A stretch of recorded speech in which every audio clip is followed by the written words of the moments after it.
I never quite realized how beautiful this world is. The commander's put me in charge of your maintenance, ma'am. That means I'll be performing regular checks on you from now on. If anyone is listening to this, there's something I need you to do. If you ever meet up with your Unit 9S, I want him, I mean...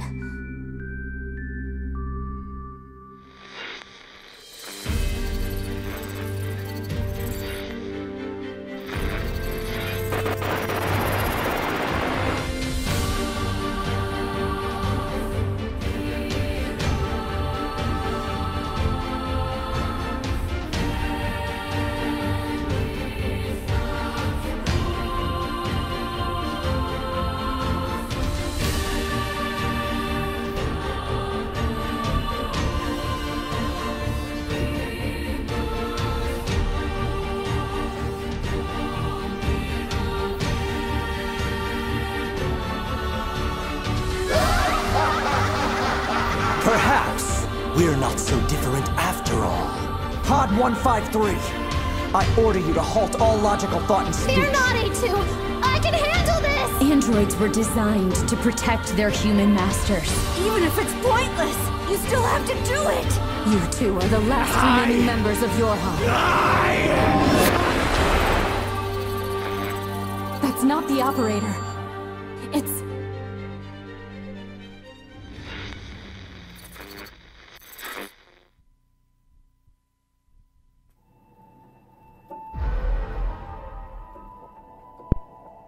What is up, ladies and gentlemen? It's your buddy Lord, and we're back. Like I promised, we were doing NieR Automata.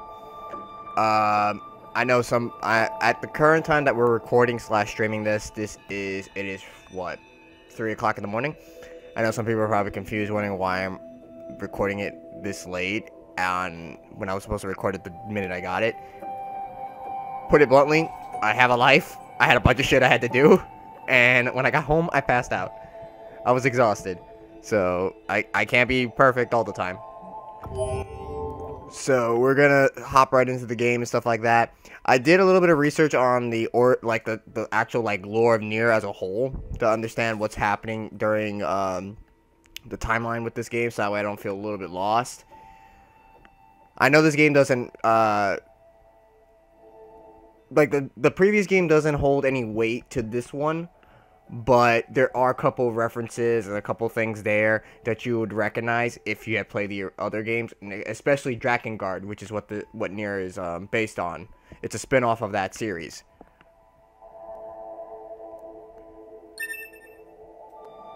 So for this run, we're doing a hard run, and as promised, once we finish the game on hard mode, we'll try it again on very hard mode in New Game Plus.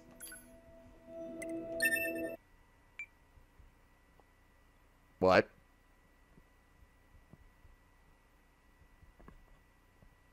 A name?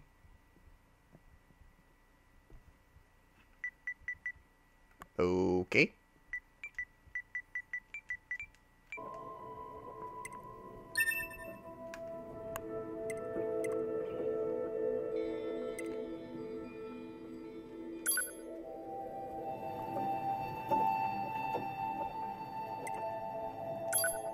Alright, let's check a couple of settings real quick. Partner, NPC, combat style, balance, camera.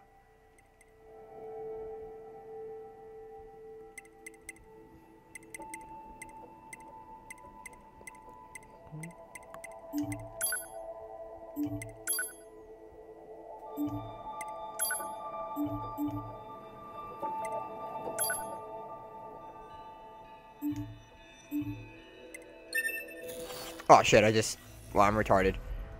I'm okay, new game. Oh wait, you just hit continue. Okay, I'm trying to get used to this because it's like, this feels weird to me, the way this menu is. So, let's get started. Everything that lives is designed to end. We are perpetually trapped in a never-ending spiral of life and death. Is this a curse? Or some kind of punishment? I often think about the god who blessed us with this cryptic puzzle, and wonder if we'll ever have the chance to kill him. Damn. This is Command. Yorha Squadron, come in. 2B here. All units have penetrated the stratosphere. Autopilot systems green across the board. This is Operator 6-0. All units confirmed. We've passed the 50-kilometer threshold and are proceeding toward the target. Understood. Once you reach their anti-air defenses, proceed to manual attack formation. Then destroy the Goliath-class unit by any means necessary, and gather what data you can. Understood.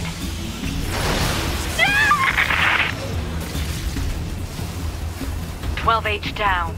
All units activate manual mode and rely on visuals to evade. Already engaged. Free movement unlocked. Origin point of long-range lasers confirmed.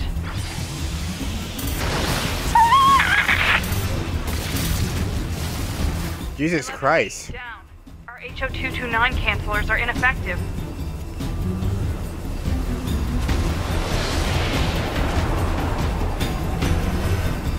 Alert. Enemy unit sighted ahead. Requesting permission to engage. Permission granted.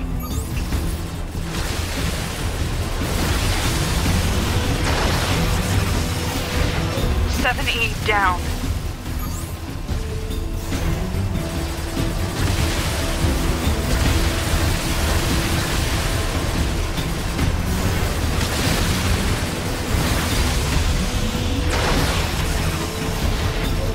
D down. Assuming captain's duties.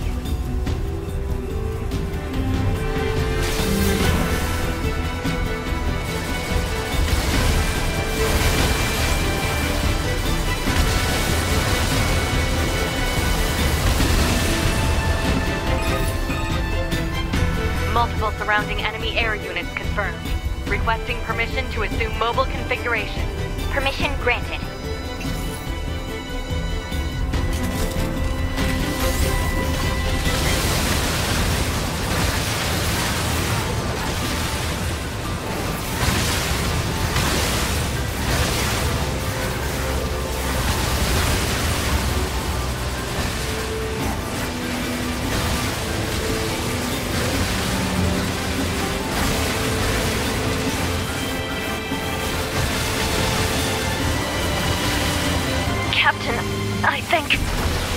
I think you're dead. That's what just happened.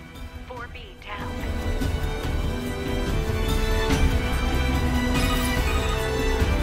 2B to Operator 6-0. All Allied units down.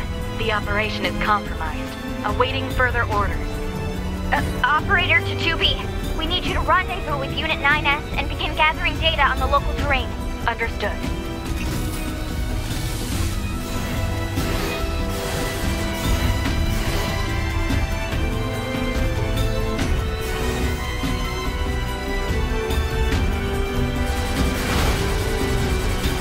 Ow.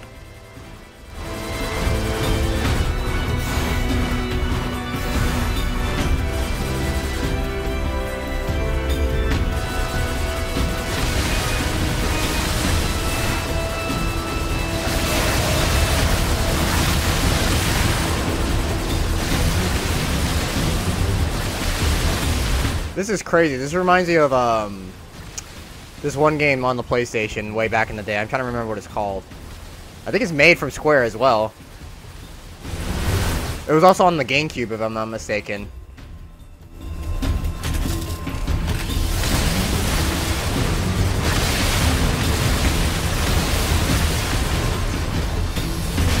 Ow.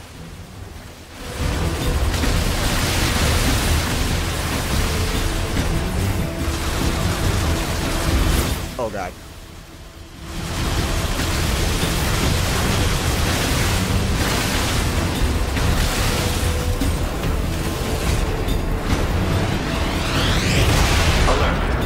Damage standard tolerance is initiate short range control. Activating short-range attack gear. Alert. Large enemy group detected. Yes, I'm aware of that. Hold up. Can I make adjustments to this? Yeah, there we go. Since I'm here, I can make the adjustments. Restoratives. Gonna give me some of my health back because I wasn't expecting that. Weapons. Small weapons, bracers, spears, no. Plug-in chips.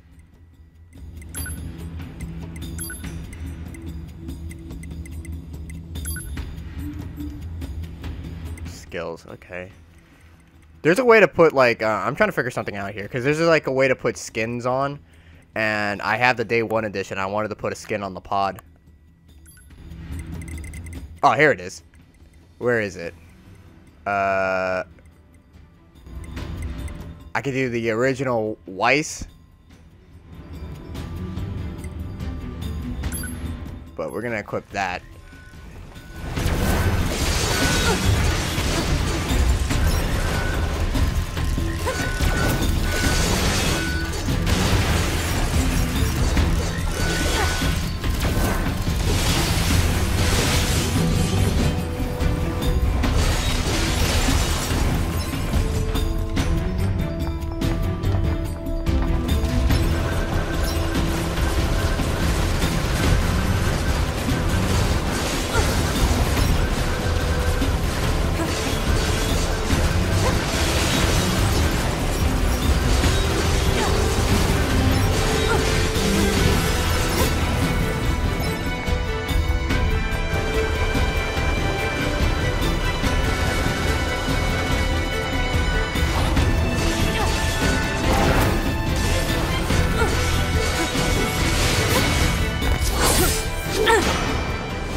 Enemies destroyed.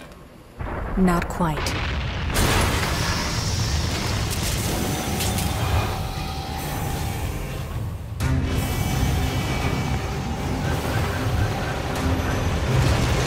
that our target? Negative. This enemy is unrelated. Proposal. Dispatch it as swiftly as possible. You don't say. I was wondering where the demo took place, but now that I know it's like the very beginning segment, I'm not like worried about this part and know exactly what to do.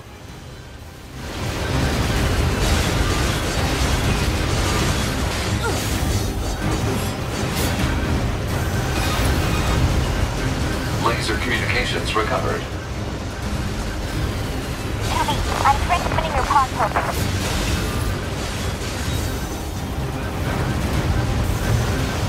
Pod program download complete.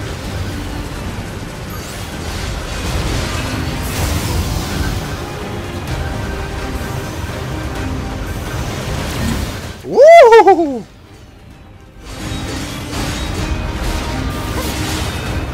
Oh, they increased the cooldown time on the pod. Because I noticed that thing was charging pretty fast just now.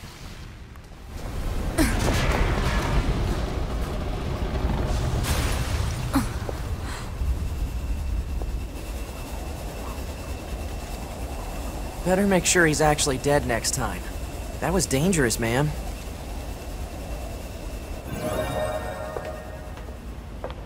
You're 2B, right? My name's 9S. I'm here to provide support. Copy that. So, was that big old buzzsaw the Goliath you came here to take out? No, just another defensive system. Oh, well, I guess we have to find the target then, huh? I've got a flight unit, so I'll take a look around the perimeter. All right, I'll work my way inside from the ground.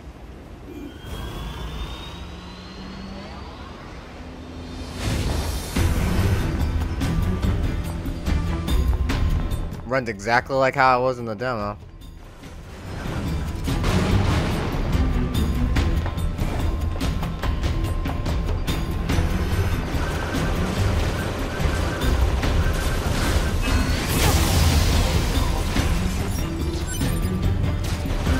Oh, what the hell? You're trying to cheat me out just now. What the f— You were way too close.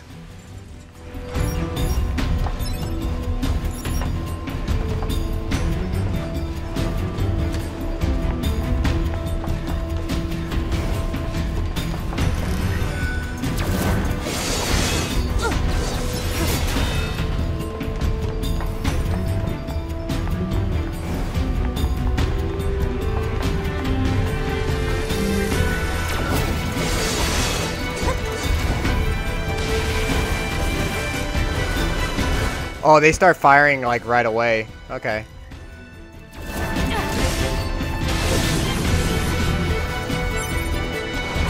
I'm noticing the little changes they did. Like, these enemies didn't notice you until you got like a little bit closer, but they're more aware of your presence now. Oh, they increased the width of the railgun too. Because you can only take out like one of these guys with one of the hits, but seems right there I was able to hit more than one.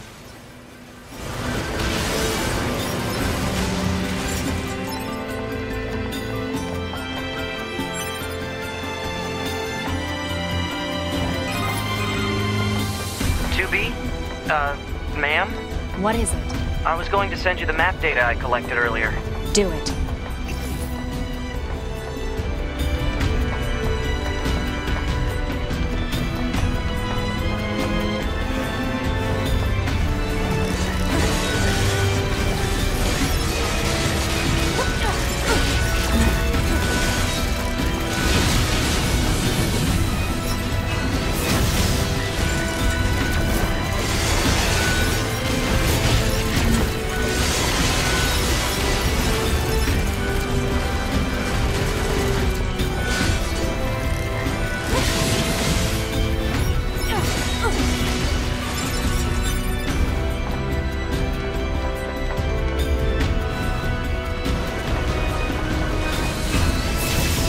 Wow, I aimed that a little too low.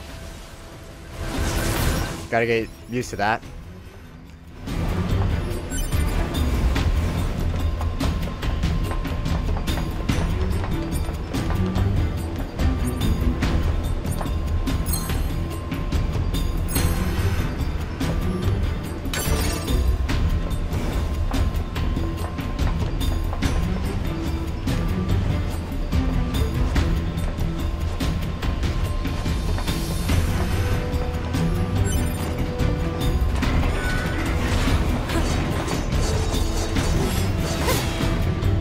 I'll kill you. Come here.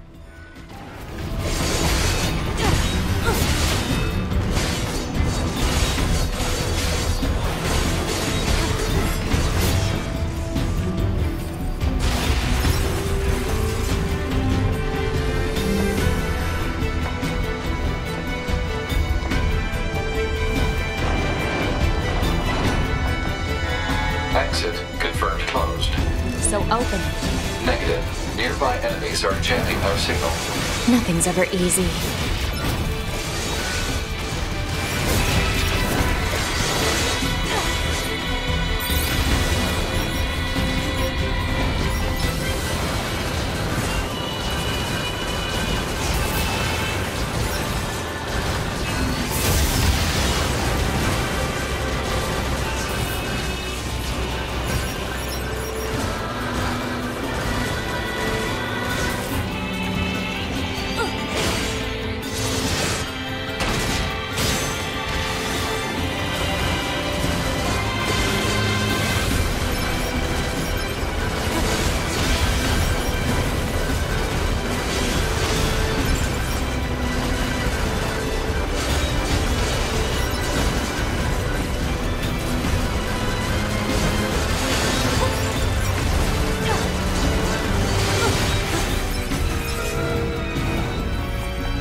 You know, ma'am, I'm glad you're here. Why? Scanners like me mostly work alone. Scouting out enemy lines and all that, I don't usually get a partner. It's kind of fun. Emotions are prohibited. Sorry, ma'am. And another thing, stop calling me ma'am. Huh? It's unnecessary. All right, then. 2B it is.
are locked and cannot be used.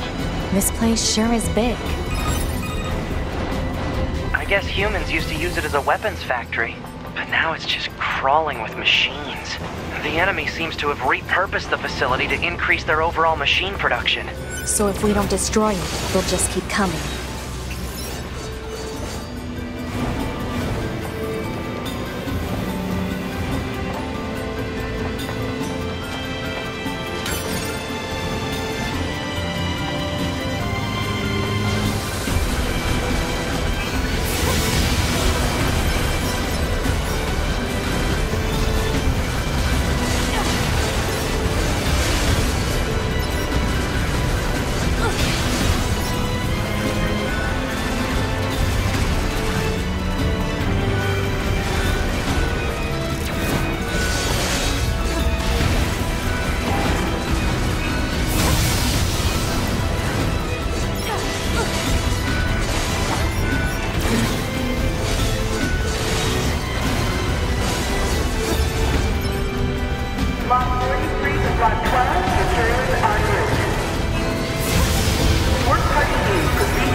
What?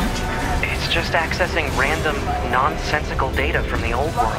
There's no actual meaning behind anything machines do.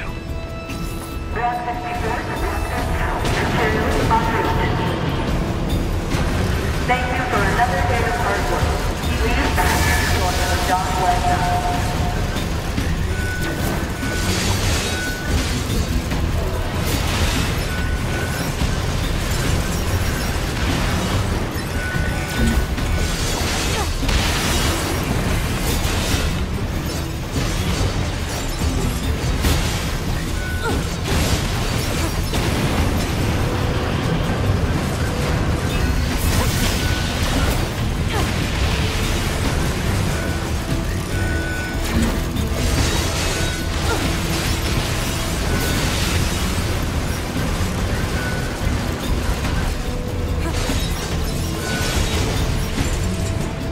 That was easy.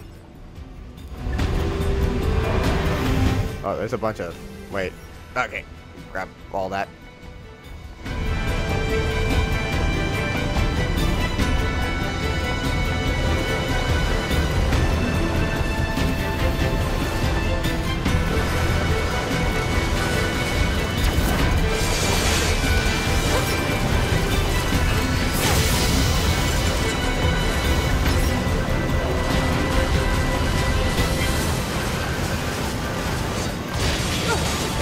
Oh, I saw that coming. I should have kept firing while I was attacking them.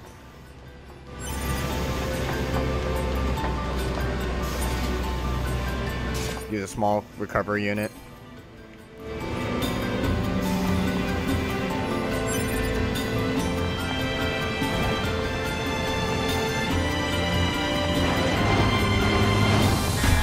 Alert. Bulletproof apparatus detected on enemies.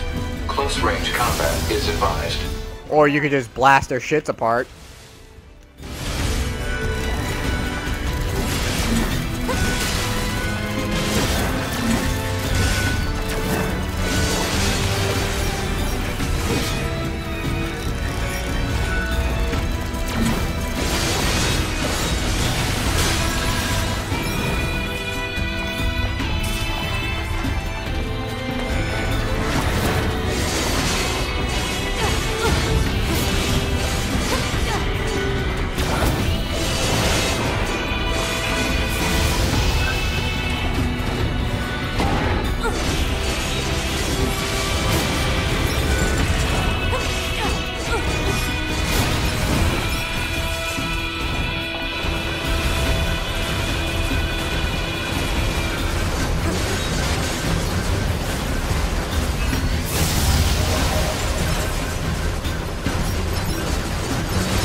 Just gonna keep this one out because, you know, screw that noise.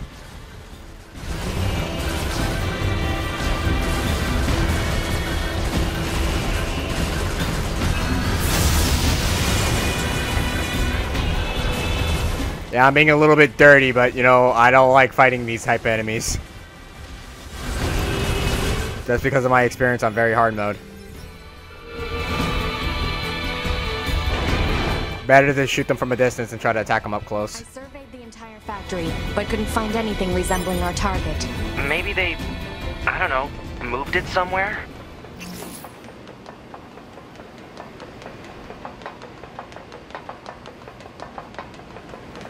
Oh, that's weird. You mean the birds?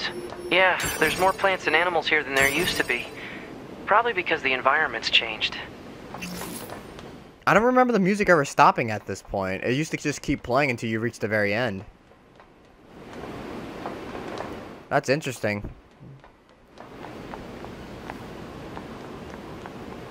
They made some changes.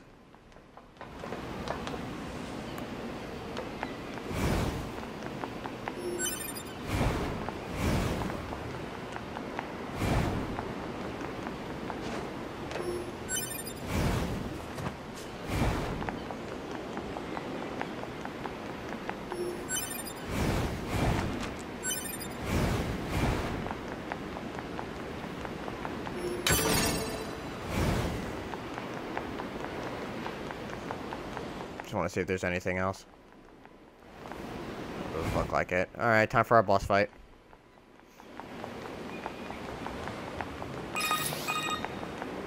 There should be another facility across that bridge. It's a bit of a hike, but should we check it out?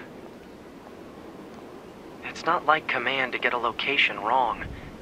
I guess even they get bad intel from time to time, huh? I wouldn't bet on that.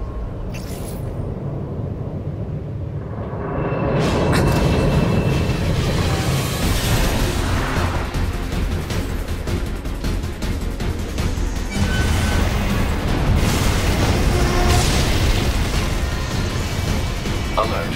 High-power jamming detected. No response from long-range communications. Doesn't matter. I'll just take him out. Yeah, what I learned with this boss fight is to watch, because they're gonna, like, in the beginning it's not that hard, it's just you're fighting one blade at a time, but when they start attacking, like, simultaneously, just stay in the middle, like, watch, it's doing it right now.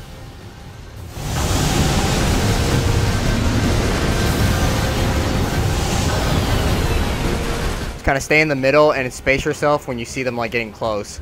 They'll leave an opening in the middle sometimes for you to use to get through. Oh, what the hell? I didn't even get hit by anything. What the hell did I get hit by? That was weird. I'm healing myself. Screw that. I'm not having that happen again.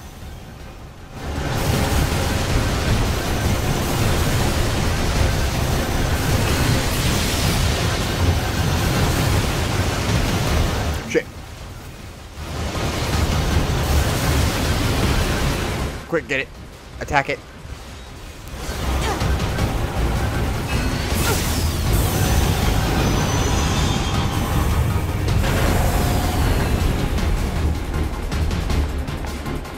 That was really strange. I don't know why that happened out of nowhere. Is that? Target enemy detected.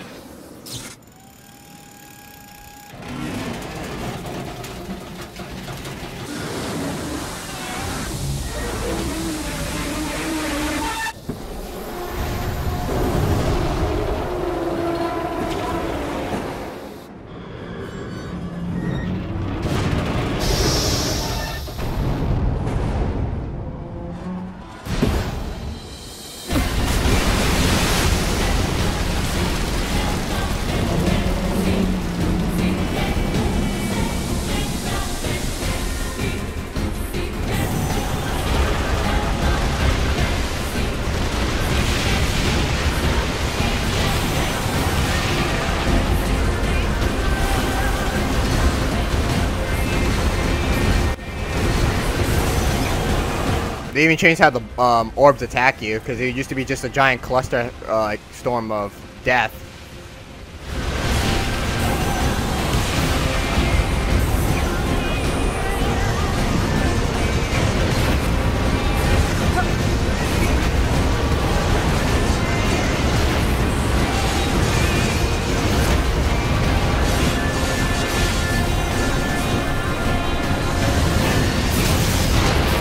Oh, shit!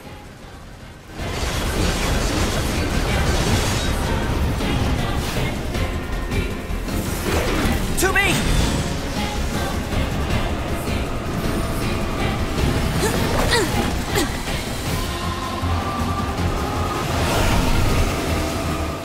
They added. I'd never seen him do that before. This is the target. I'm going to destroy it. Right. I'll provide support.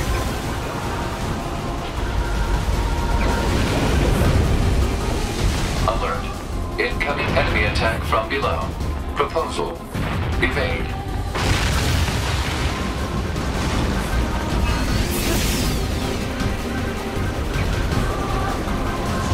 I'm gonna have to be careful of those attacks.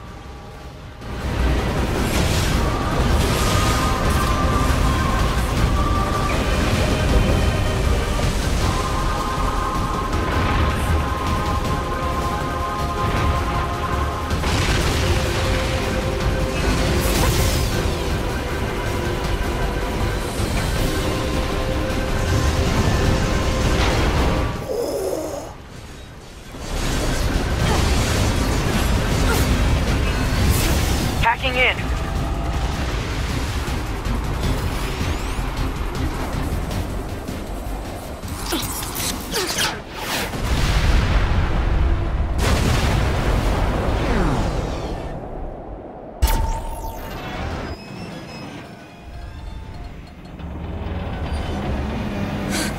Boost!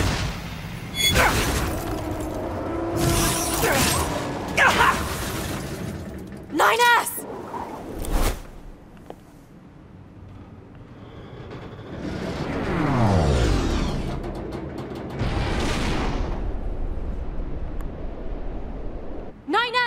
Nine 9S black box signal detected. No response to communications. I'm going after him.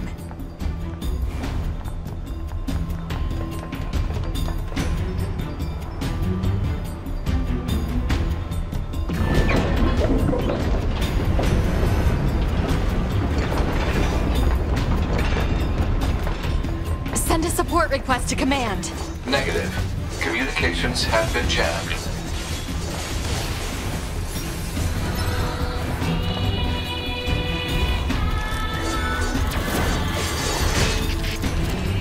I don't know why they put that bot there. Like, he doesn't do anything. He just sits there.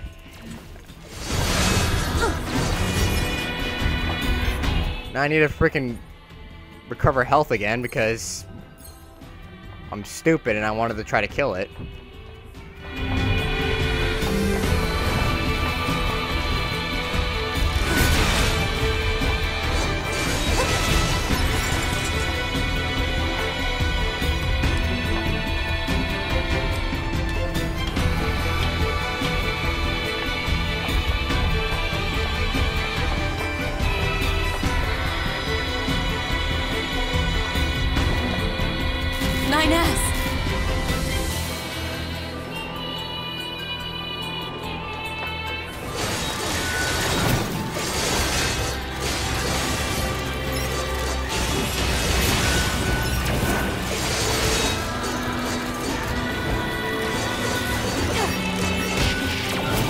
Oh, that was bull.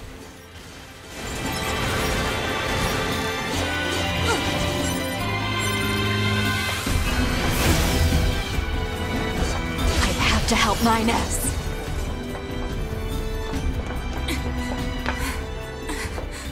I have to repair him. Hod, get me staunching gel and logic virus vaccines. Then access the— Inadvisable. The subject's vital signs are too poor to attempt field repair in Shut up! current... Just do what I say! To be. Just go. You shut up too.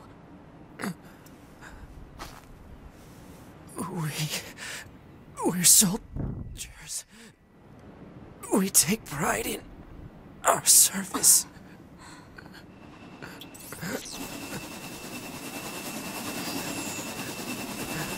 HO-229 Flight Unit. Command 677 received. Usage rights transferred from 9S to 2B. Requesting acknowledgement. Please.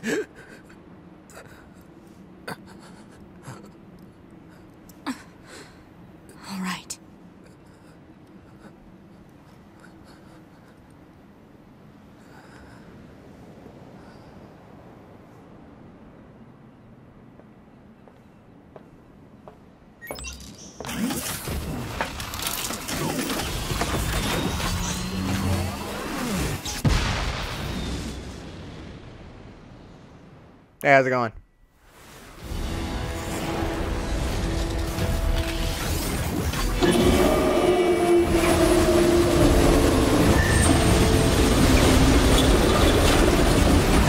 If this boss is the same way how he was in the demo, all you gotta do is stay behind him and shoot him a shit ton.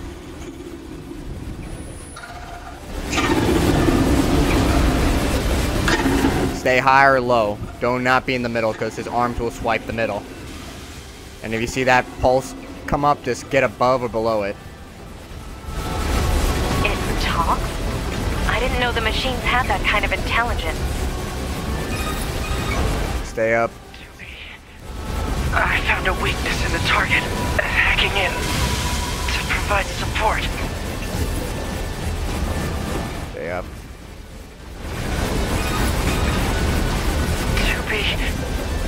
The control on the enemy's upper arm. Use your pod. Should be able to take it over. I told you to shut up!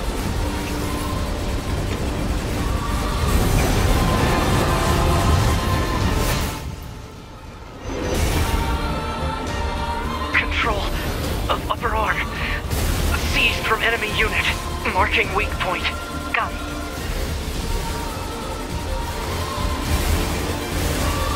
Seize its control system. Affirmative. Infiltrating enemy subunit. Behavior table adjusted. Balance controls overridden. Enemy unit subjugation complete. Now get behind him again, so that way he doesn't start swiping you. And just start. Hit him again. Just.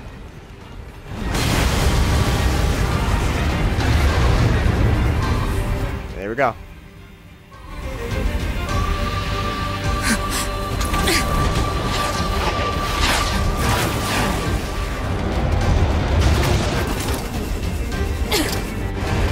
You just die already!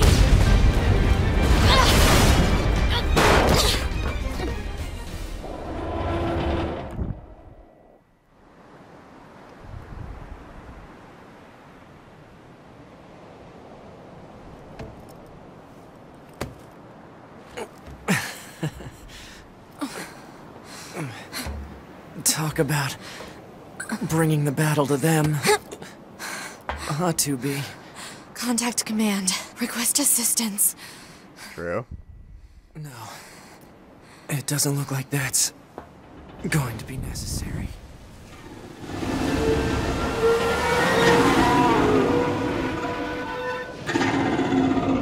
Oh, great.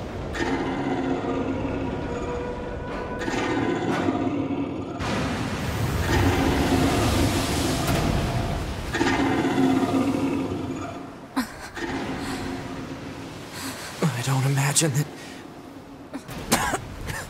this is going to end well. The black box. It's ready. Right.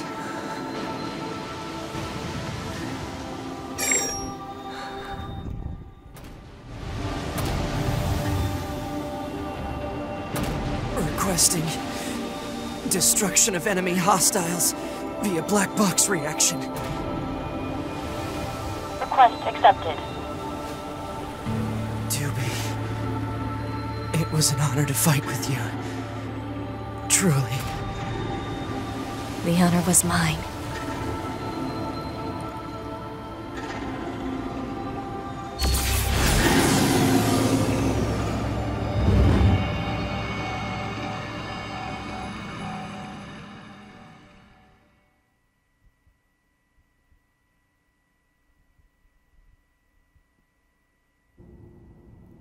Now, from this point on, I have no idea what in store for us because that was literally the demo right there.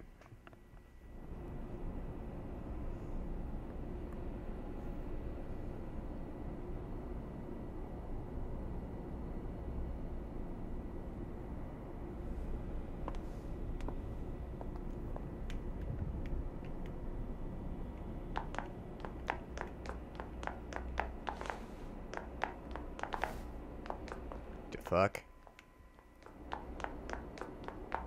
Oh yeah, that's right. They're technically were created on the moon, so this must be like a space station. This is so weird. This is her room? Hold up. I want to see something real quick. Items.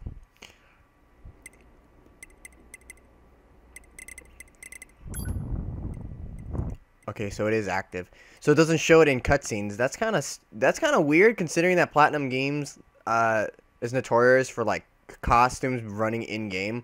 Like if you play Bayonetta 2, you see oh, and also Bayonetta 1, you see like the costumes are rendered in the cutscene. So that's weird how that's not a thing with the pod.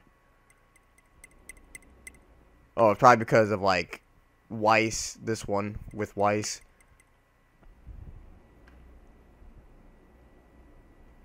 I'm not even gonna put that on because I'd rather see 2B's actual face than a random machine mask. That's just me.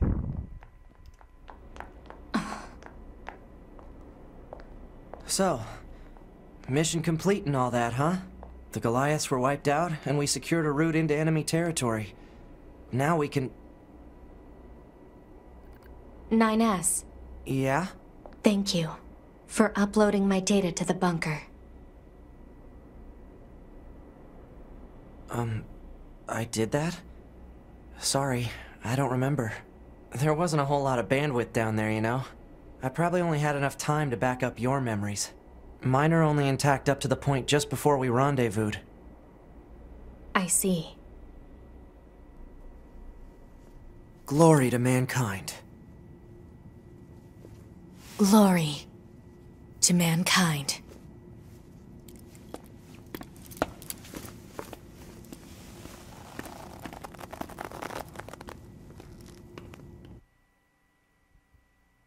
Damn, why is she This game uses online functionality for its message sharing features. Connect to the network. This can be changed at any time. No. Message sharing? What message would... Wait, what?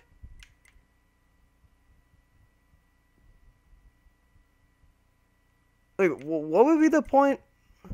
Is there anything you get out of that? Wait, hold up.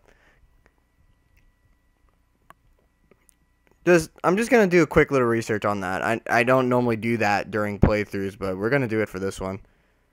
Because I'm kind of confused why you would need...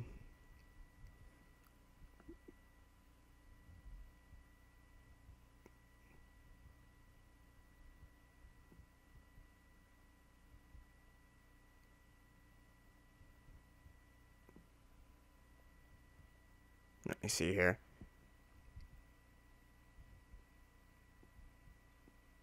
Oh, okay. Alright, so apparently it's like I'm skimming through some of the stuff like on forum posts and facts.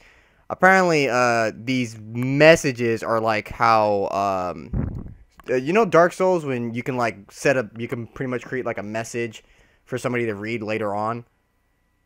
That's pretty much what this is. So you can leave death messages around the world, and people can pick it up, and you can give them hints and whatnot. It's basically the same thing as Dark Souls and for Bloodborne. So no, we don't need that. Save your current progress. Yes.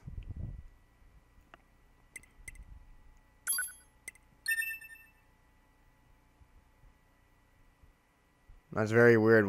That's very weird that they would have those death messages things. But then again, this game's all about survival, so they probably took a couple of inspirations from that game, especially with the very hard difficulty. The year mankind's glorious history came to a sudden and abrupt end, when the world was invaded by aliens from beyond the stars.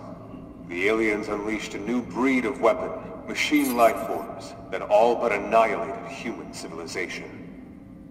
The handful of survivors that remained fled from Earth, seeking refuge on the moon. 5204 AD. Humanity launched its counterattack, deploying an army of androids from a network of orbiting bases. But after more than a dozen large-scale descents upon the enemy, we still haven't managed to repel the invaders. That is why you the Yorha forces exist. To break this stalemate, once and for all. You are our ultimate weapon, and you must put an end to this war. Understood, sir. I wish you good hunting. Glory to mankind!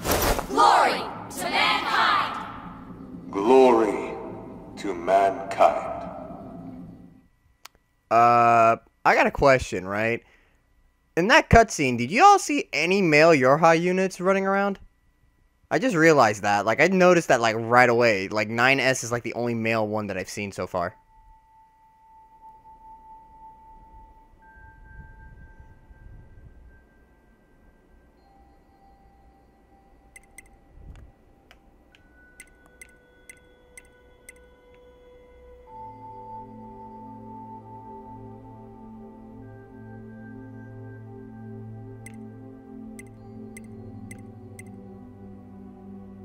Wow, they actually make the in-game, not the in-game, the post-game, not post-game, freaking pause menu. They use the pause menu as like a setup for the story. That's weird.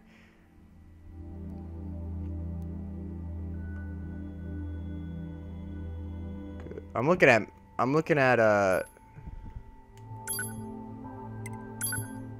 your guys' screen because what I see is perfectly fine, but for your guys' screen, it'd probably be a little too dark. So we're just making adjustments for that.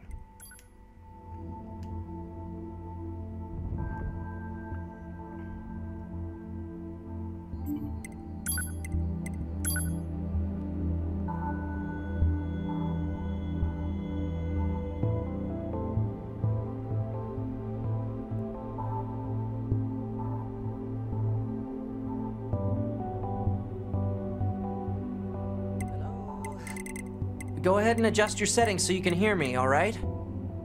Adjust the settings until you can hear my voice. Alright, are we good now?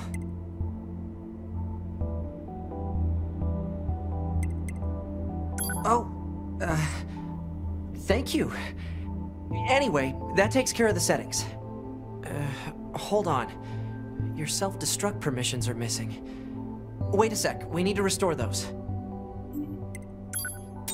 I could set it for you, but you should probably do it yourself. Regulations and all, you know? Self-destruct? The fuck is that? Good. If things go wrong during an op, you may have to sacrifice yourself in order to finish it, so... Once you're finished making adjustments, you can go ahead and close this out. Wait, time out. You mean to tell me that you can blow yourself up?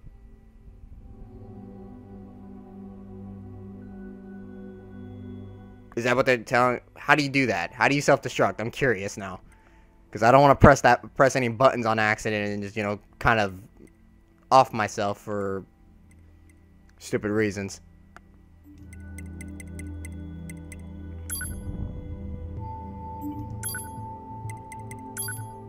Oh, I see you've turned vibration detection on. Let's run a check to make sure it's working. I'm gonna tap you on the shoulders, alright? How was that? Did you feel it? Okay, check complete.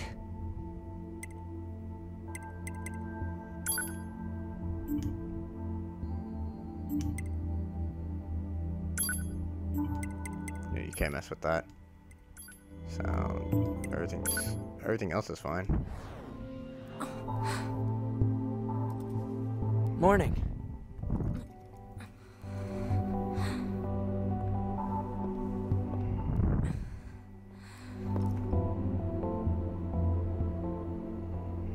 NieR. The commander's put me in charge of your maintenance, ma'am. That means I'll be performing regular checks on you from now on. I see. Oh, don't worry.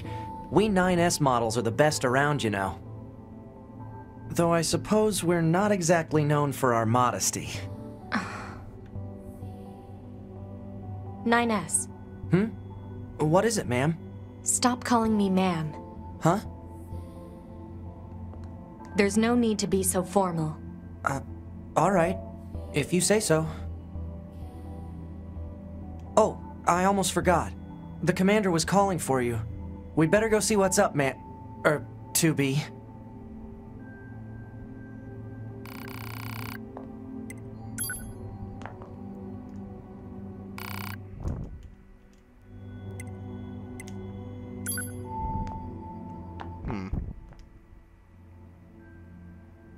Oh, okay, so this is where you can buy stuff. Attack range. Pod range attacks do double damage for 15 seconds. That's dumb. Displays the player's HP gauge. Displays sound analysis graph. Enemy data. Display enemy data, level and HP. So you can actually buy these. Displays the skill gauge. Shows pod's program downtime. Wait. Wait, is it saying what I have currently when it shows that number, or is it... I'm a little confused with that. I'm not even gonna try to assume. Displays the HP gauge and the amount of HP earned. Actually, no, I don't want to mess with that. I want to see what else we got, because I'm trying to figure this out. Because these are all 15-second things. I don't think that's useful, in my opinion. Like, yeah, 15 seconds is nice and all, but this is like stuff you would use on a boss. And if it runs out, I don't think I'll have the time to switch between the weapons and stuff like that just to reach down and grab that, even if I use the claw method. This is like sound graph. I have no idea what that is. You know, we're gonna do the XP thing because if something happens and I gotta go farming, well, I might as well have that on hand. I don't have no idea what the sound wave thing is, so we're just gonna leave that alone until... What was that? Auto weapon switch. This chip can only be equipped on easy mode. Huh. Alright. So there's nothing else. No, but I'm curious. Wait, I'm curious though. Before we go anywhere, how do you self-destruct? Because I'm a little skeptical because I don't want to blow myself up.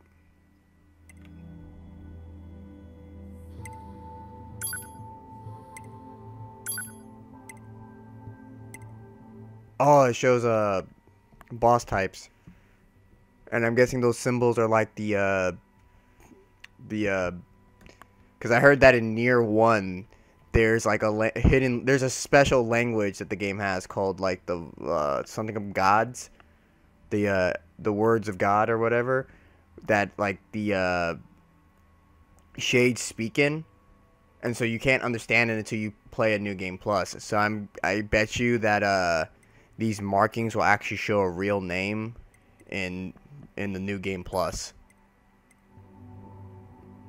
Like, these enemies actually have a name.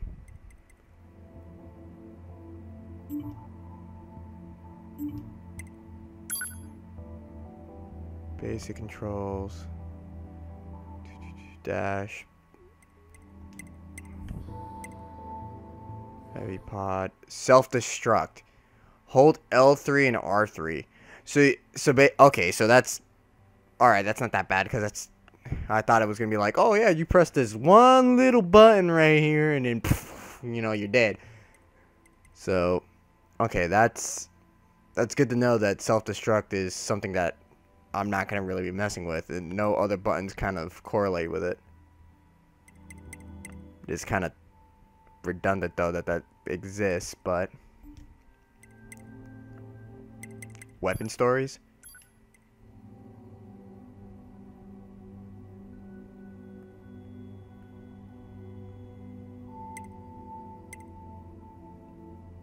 That's interesting.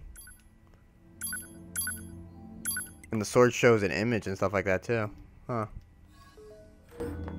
Alright, yeah, that's enough looking around. Let's see what we got going. You've got mail.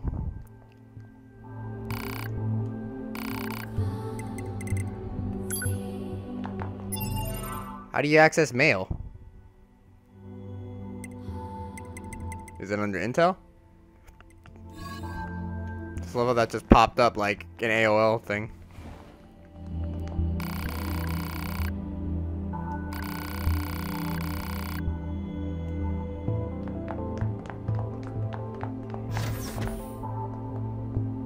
Yeah, we're not doing that. We're gonna go over here. You need to be near an access point to save your data. You can see access points on the close range map. Be sure to save often. These things? Oh.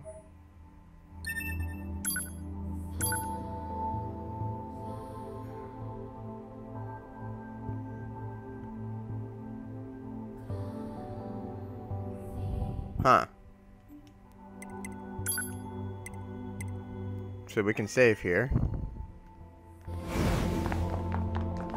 Go in here.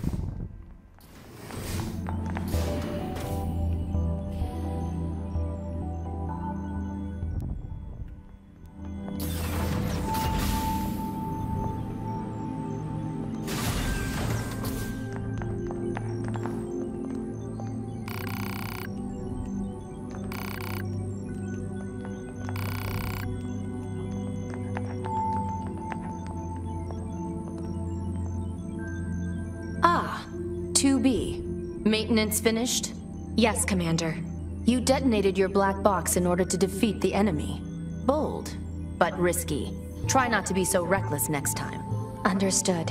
I know you're fresh out of maintenance, but I have another mission for you. I need you to head to the surface, rendezvous with the Resistance, and do some recon. Doesn't Yorha have a dedicated Resistance contact already?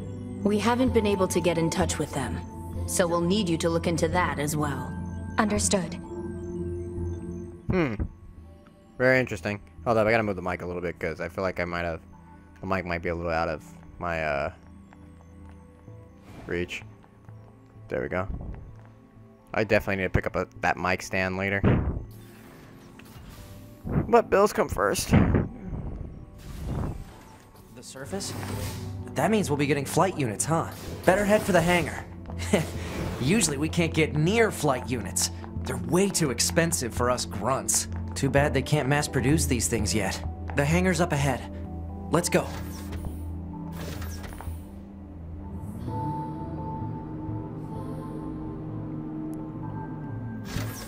So I know that 2B you get as an not 2B. I know 9S you get as an assist character to help you in combat because I've seen like the basically NieR Automata works like this. So you got New Game Plus, which unlocks additional in-game bosses, changes certain cutscenes around, and does a whole bunch of stuff. Basically what the original NieR does. But if you play the game through that and on your third run, you unlock a thing called debug mode. Debug mode is what the developer showed off way back when the game was, like, I guess you could say still being worked on.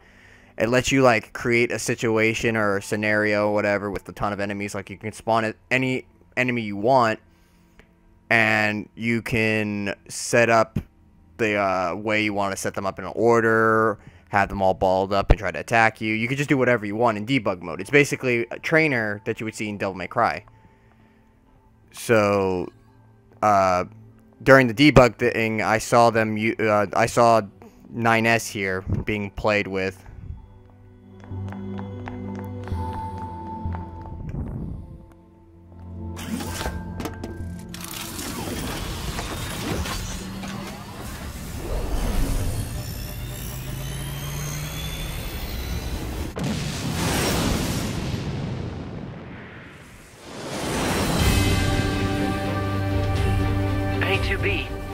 Why do you think they sent a combat model like you to a recon job? If all they want is intel, we scanner models are built for that kind of thing. Orders are orders. Alright, alright.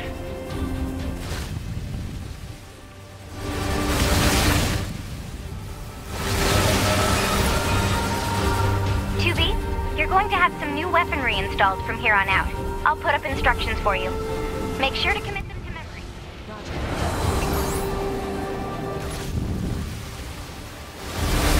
Ooh.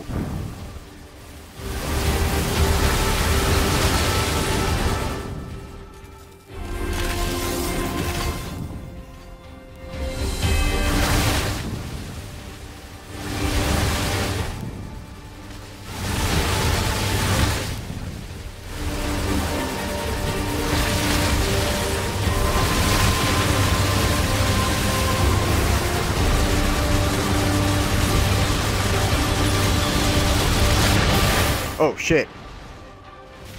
And I blew myself up.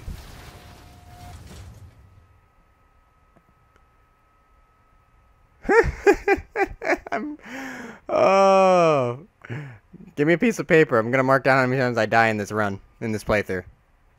Because I know I'm gonna die a lot, because this game is unforgiving. But...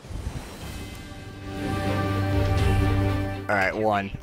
Alright, that's 1 death. They sent a combat model like you to a recon job. If all they want is intel, we scanner models are built for that kind of thing. Orders are orders.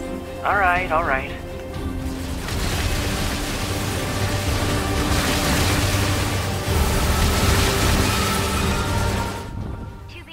You're going to have some new weaponry installed from here on out. I'll put up instructions for you. Make sure to commit them to memory. Roger.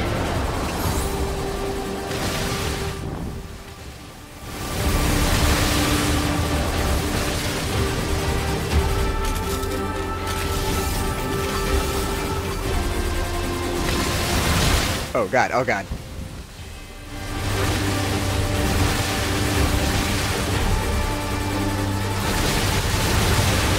And this is why I don't fight enemies that shoot projectiles like this, because they will kill me.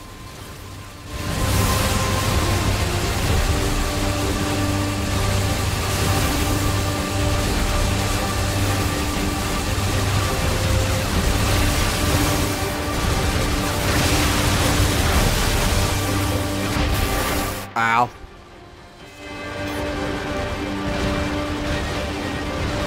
Oh god.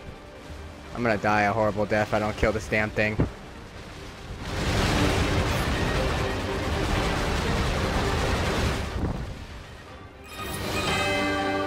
Bunker to 2B, come in. I've set a landing point for your flight units. You'll be touching down quite a ways from the resistance camp, unfortunately. Sorry for the trouble, but we can't risk the enemy discovering their position. Understood. Good luck down there.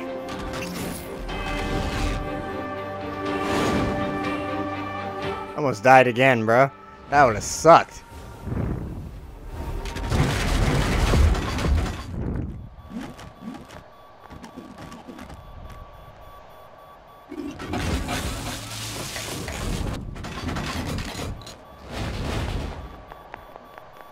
I should have bought, I thought I had all those recovery things from before, but I don't. It would make sense if I didn't have it, because my body kind of got destroyed. Can't access right now. Looks like there's a thing strapped to it. So I'm just gonna have to put up with the black, obnoxious beeping and black screen. Until I find, like, recovery paste or something.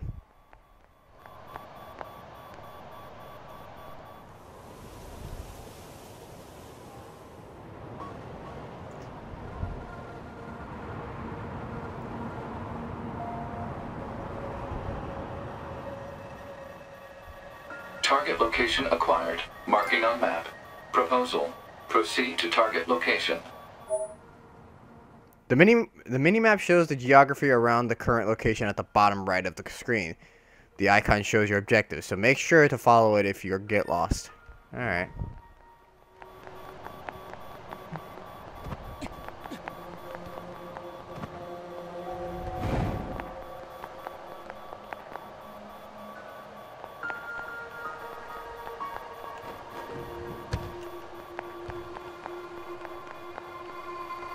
That's cool that you can actually explore all this.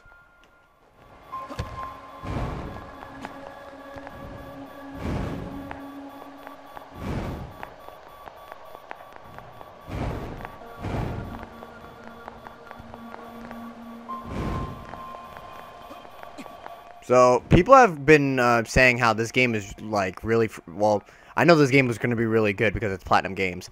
But they were saying the only problem with this game is nothing, like, story-wise, but technical-wise because of the loading screens. But so far, the loading screens haven't been a problem.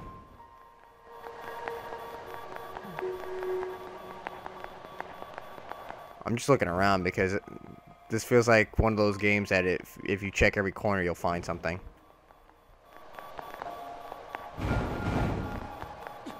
I'm hoping I just find, like, health or whatever in this building. Or maybe an enemy that would actually, like, drop one.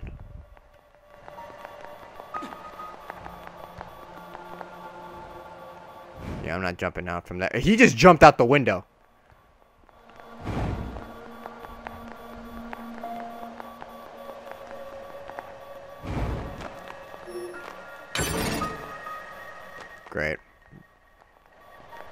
I mean, that's... I said I didn't want that crap, and look what I ended up getting. Is that exact same crap.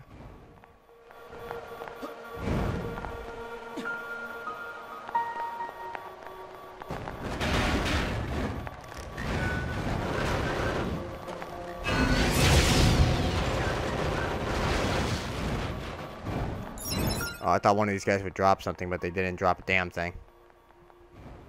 Let's look around. And it, like, they put a lot of detail into this, and it's surprising for a game that is built around hack and slash.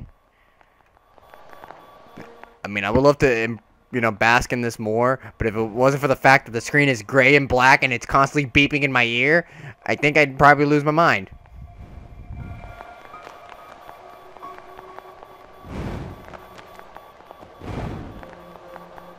I'm already losing my mind now. Annoying ass beeping, make it stop. I need a health unit.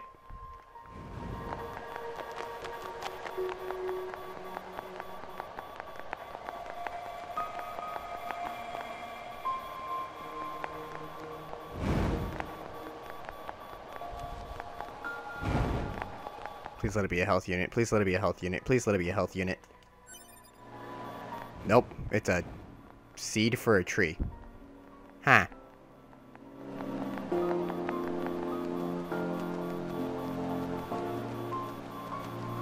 Animals? Ah!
The fucking moose. Alright? I wanted to write in big bold letters right here. I got killed by a fucking moose. I can't even... that is probably the most embarrassing thing that has ever happened to me. Death by moose.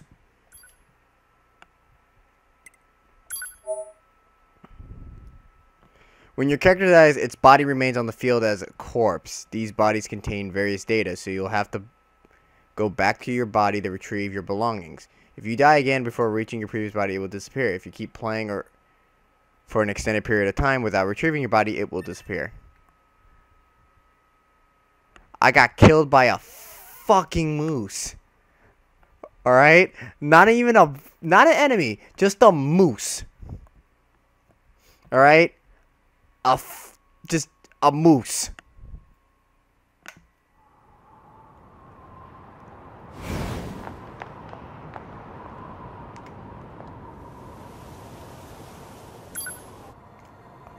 Motherfucking moose.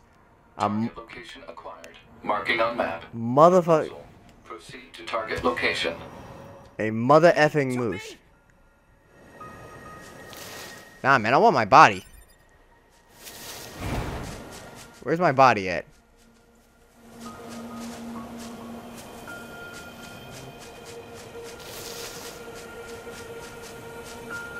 Okay, I just got offed by a moose. I don't even want to hear what you gotta say, damn it.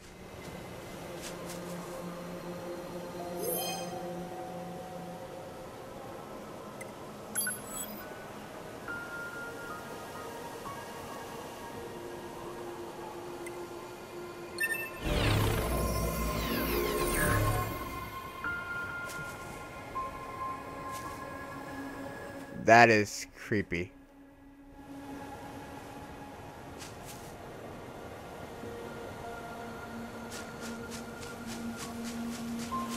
That is somewhat creepy that I can bring my old body back from the grave and it assists me.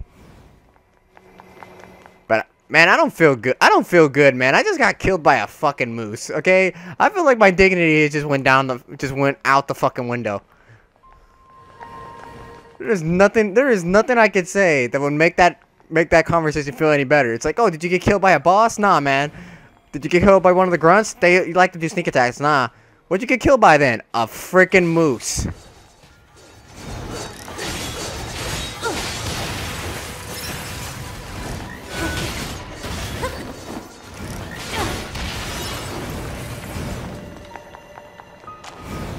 It's like, repeat that again. It's like, I got killed by a moose. A moose. Yes. That, like a moose? Yes, a moose. Like the grumpy fuckers with horns. Them. That fucker socked me right in the face and I died. And I didn't even do anything to it. I just looked at it and I was like, oh look, a moose. And then, the moose got mad that I was staring at him.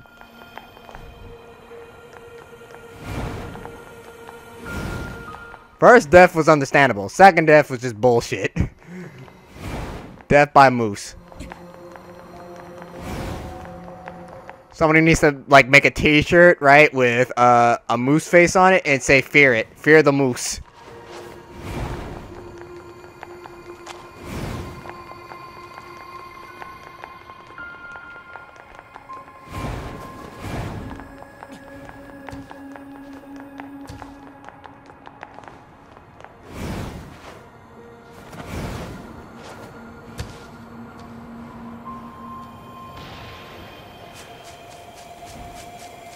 I'm afraid to go near these things. Oh, hey! You better bring the mother. Probably you're probably that moose is probably the one that freaking killed me.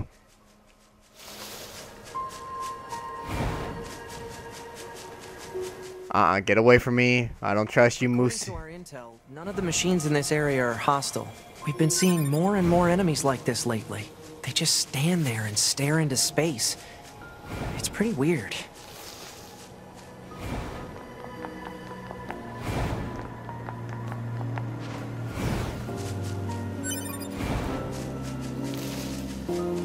Oh, it's pretty weird. I don't even care, man. Alright? You didn't get killed by a moose just now.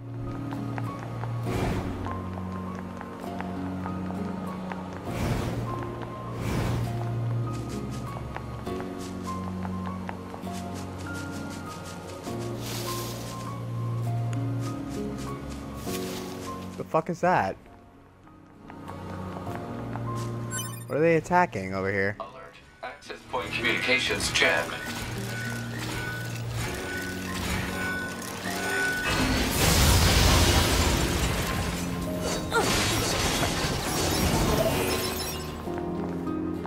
What is this thing? Oh, it's save point. Map data obtained from bunker. Data may be displayed from the system menu. Map data, huh? That's cool. Hard to get an accurate picture from this. Our satellite resolution isn't so hot. Hopefully they deploy some new satellites soon. A general idea is good enough. You don't let anything get in your way, do you?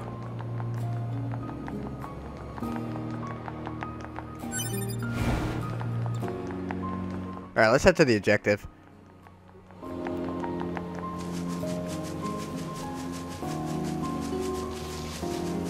Oh, so the thing that I complained about in the demo, which wasn't really a complaint, it was just me being concerned because it's like I'm a guy and even I kind of find this a little weird, is that you can actually easily look up 2B's skirt when she's running and you could like see just what, I don't know if she's wearing, like, I don't know what that is. It's like a one-piece suit, underwear, I don't know, but you could like see her like her ass pretty clearly, and I was concerned that people were gonna get offended by that because even I'm a little skeptical as why the heck you can see that much detail on her underneath the skirt. And apparently it's now a controversy for this game because people are complaining about it. And I found it humorous that now people are mentioning it, but now about the skirt thing when I mentioned that in the demo a long time ago.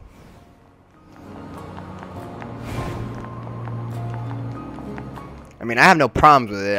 I mean, it's just something that I'm concerned about because, like, we gotta remember that a lot of games have been hit with by like feminists and other types of groups because of the controversies.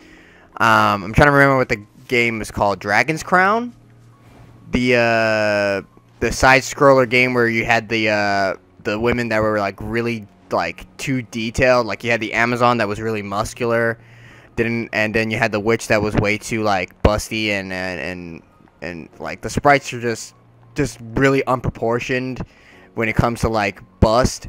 And so that was like the first thing to get hit by controversy, and I think that's what started all that stuff with Gamergate. I think that's what it was called, or whatever that stupid thing was that feminists created to try to like censor gaming for having like female characters that were too sexual. Whatever that was, I don't remember what the controversy was, like what the name of that controversy was called, but I think that was the general idea of what it was. But yeah, like games like that, right? It's like game is like art. It's depending on who's creating it, it can become one thing or another. So you can't necessarily like judge it for showing off this particular, you know, scenery or this type of detail of story, because that you might as well just compare it to like, you might as well complain about some art exhibits or art displays that you see on a day-to-day basis, because some of that stuff is also controversy as well. So my complaint about the whole issue is, wait, you can fish? Commencing. You lie. This game lets you fish.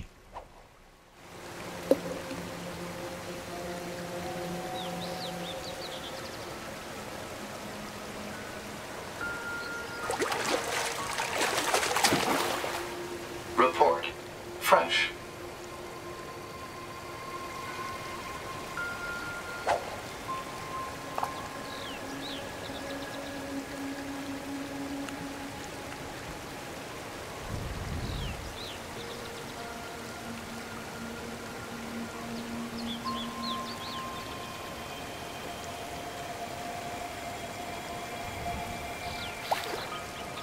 Yeah.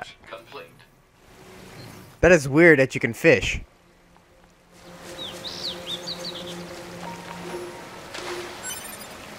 I'm somewhat amazed by what I just saw. But yeah, so like gaming is as I don't know. Like I find it really just dumb that people will complain about those little details and whatnot, because you see it all the time in art and music how controversial that stuff is.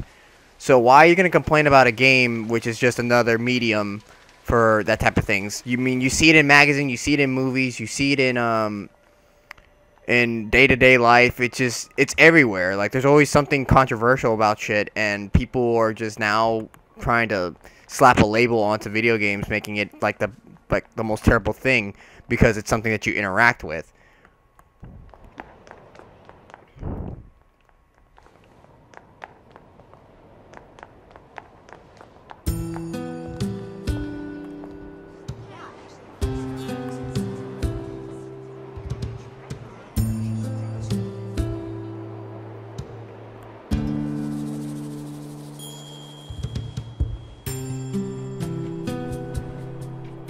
So this is the resistance camp, huh?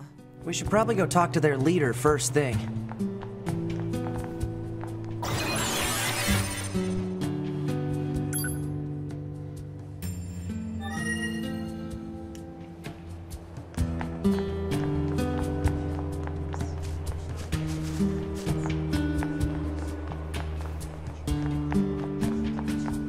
Well, that's something you can look at.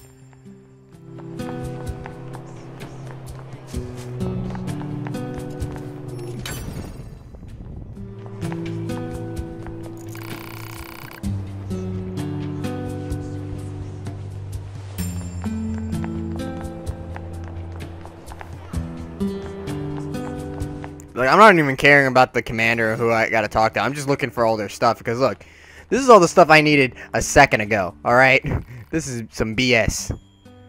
Got killed by a moose. Kind of.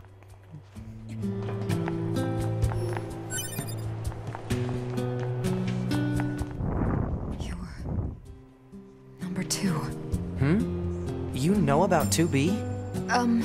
Yes, well, the bunker told me to expect you. My name is Anemone. I'm the leader of the android resistance that controls most of this territory. You must be the new scouts we heard about. Well, I'm sure my people will have plenty of information for you. Please feel free to ask them anything you like.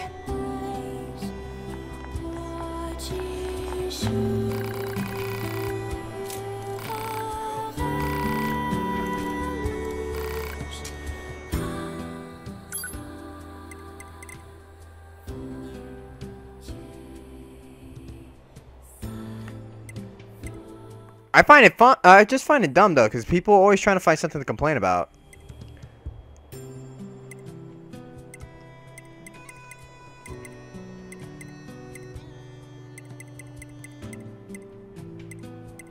Yeah, we need to buy these because I don't want having that. I don't want that being a thing where I just get torn apart. So we're buying 5 of those. And we're going to probably try to stock up on these.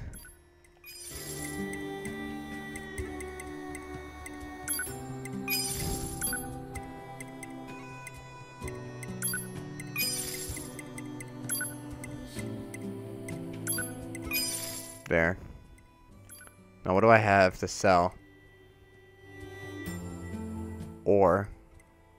Okay. I don't think these do anything, so we can sell these.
So we can get chips and stuff like that from this guy. So yeah, let's help him.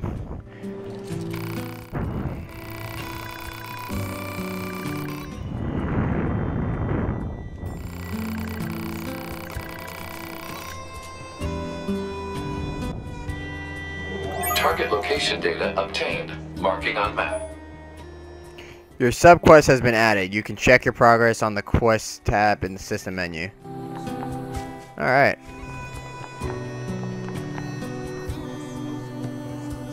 That is creepy. And this is a weapons trader. I don't have any money, so there's no point in talking to them just yet. Yay, helping others! Yay, I hope I don't die by a fucking moose. I would hate that shit so much. The world is filled with cleverly disguised access points, which can be used for the following: unlocking map info, unlocking a save area of white area on the map, which allows you to save your game in the system menu as long as you're close enough to the access point. If you find an access point under attack by an enemy, destroy them all to reactivate the terminal. Alright. Come here, you! Quite a city once upon a time. Too bad vegetation's claimed most of it now. Operator 60 to 2B. It is time for your regularly scheduled contact. This is 2B. Nothing to report. Good to hear. Say, how's the weather on Earth today? Good? It's fine. Does that question have anything to do with our operation? Not really. I just figured it might feel nice to have some good weather. Feeling nice has no bearing on completing missions. That That is so like you, 2B. Anyway, talk to you later.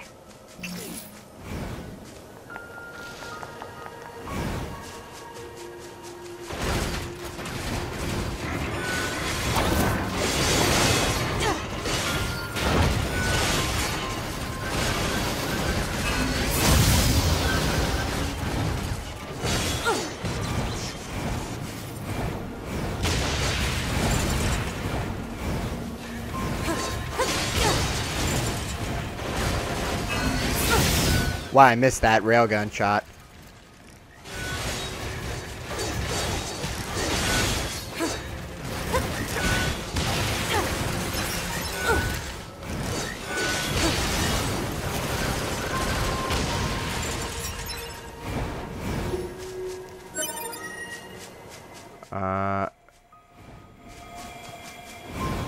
Wow, that was easy. All I had to do was just kill an enemy and I got all the materials right there.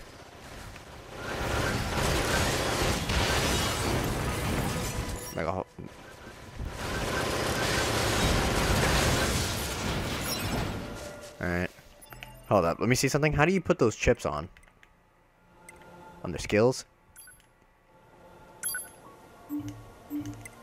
Plug-in chips. Customize. Equip chips. Where's the XP chip?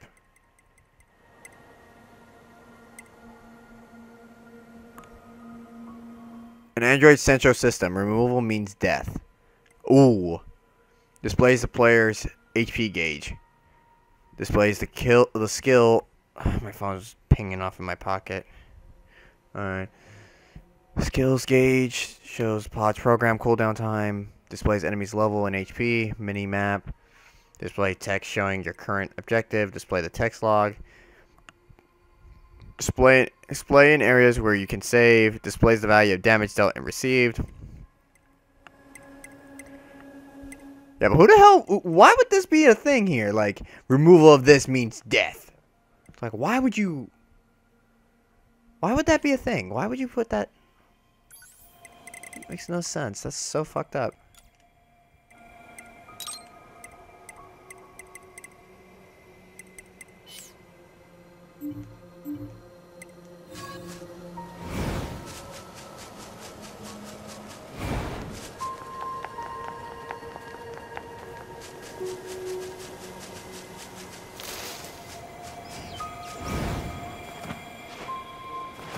But yeah, back on that subject of controversy, I don't know. Like, I just find it really funny how with this game, it wasn't a problem until the game actually comes out. So that just means that people just get offended by the stupidest things in the world. And with everything else that's going on, you're worried about if a game shows too much ass or not. I don't know. It just sounds really dumb to me.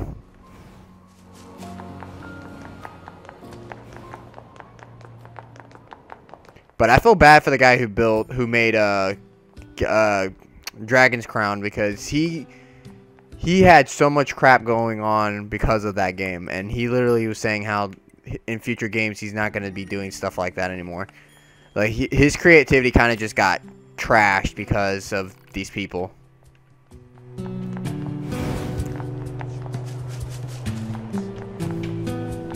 And I don't know how anybody else feels about it, but to me that's kind of messed up that a person can't even express themselves in their own, in their own game without that type of harassment.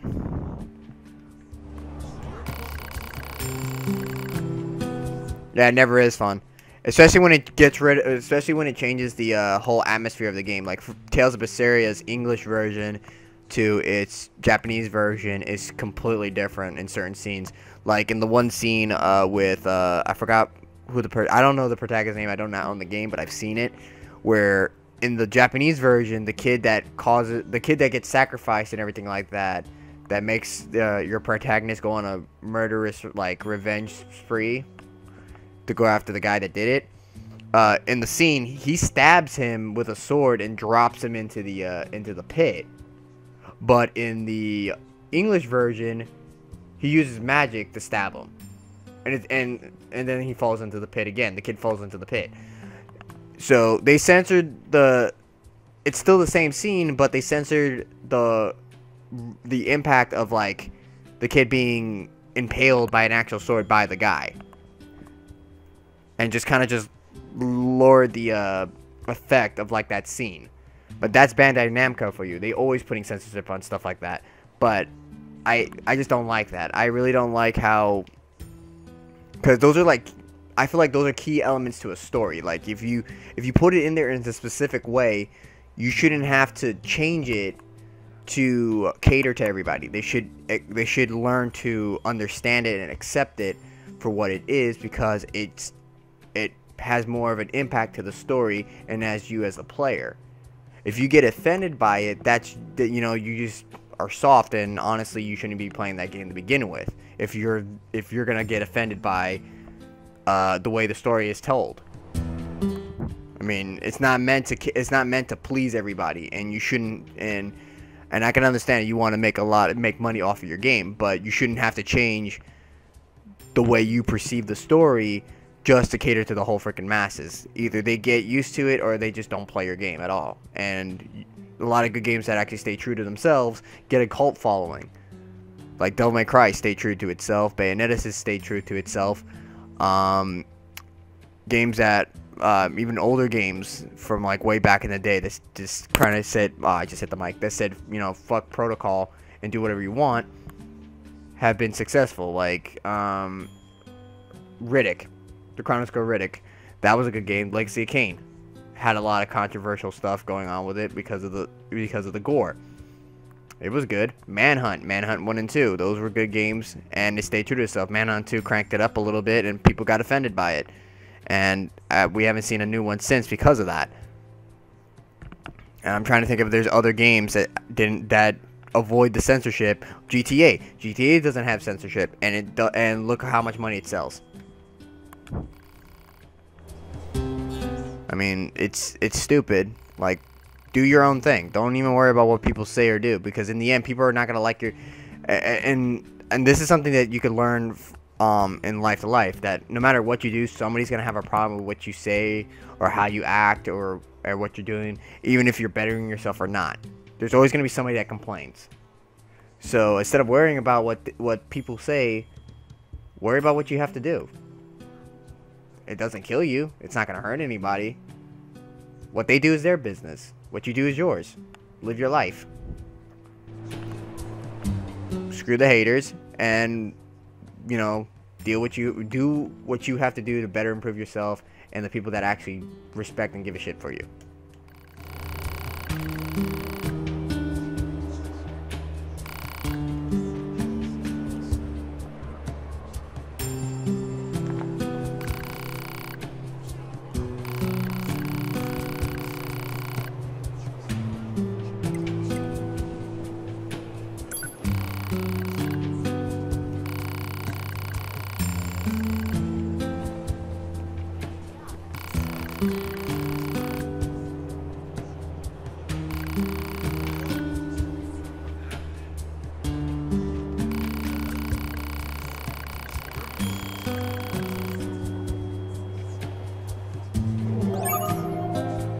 Okay.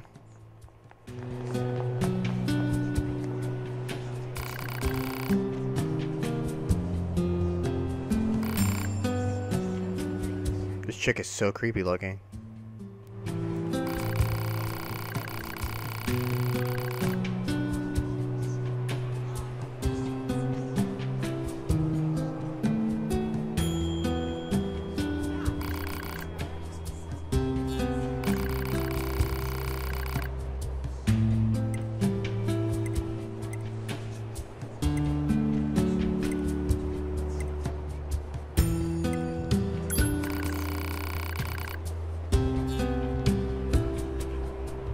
This game just literally just broke the fourth wall just now. I literally said, this game is too difficult. I don't know about y'all, but I just find it seems pretty easy to me. It's just, well, it's not, well, I can't really say that because we just started playing, but it seems pretty like straightforward, just like the demo. And that's what I like about this. Like that was the one thing I comment about when playing the demos, that this game is really straightforward with its combat. It doesn't really hold back anything. It doesn't hide like inner mechanics like others. Well, actually, no. That's a vague description. What I mean by that is like the controls are right there in front of you, and you figuring out how things combo together. That's all up to you. There's no like real like instructions for it, and I bet you like because I already seen Don Gurry pretty much make a shit ton of combo videos on this game already. And he's already figured out how to chain the combos together. I need to figure out how to do that.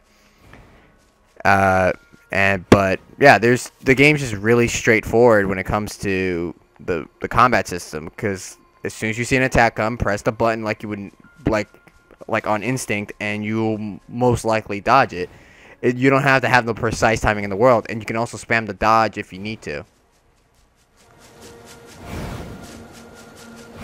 So that makes like the game mode, very hard mode on here a lot easier. When very hard mode consists of if you get hit once, you die. So, and the reason why I had to sigh for that because I remembered the hassle it took to do that for myself.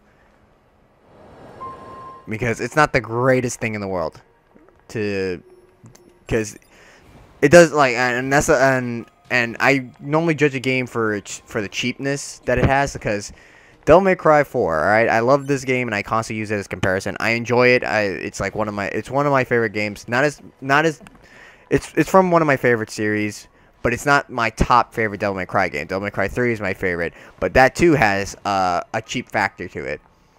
So in Devil May Cry 4, you have enemies that are kind of putty-ish. They don't really do much. They don't attack you like aggressively. And then you have ones. Central area. Big plants too. Report.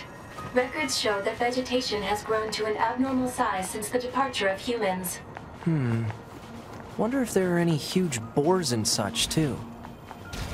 That's weird. Oh, fuck.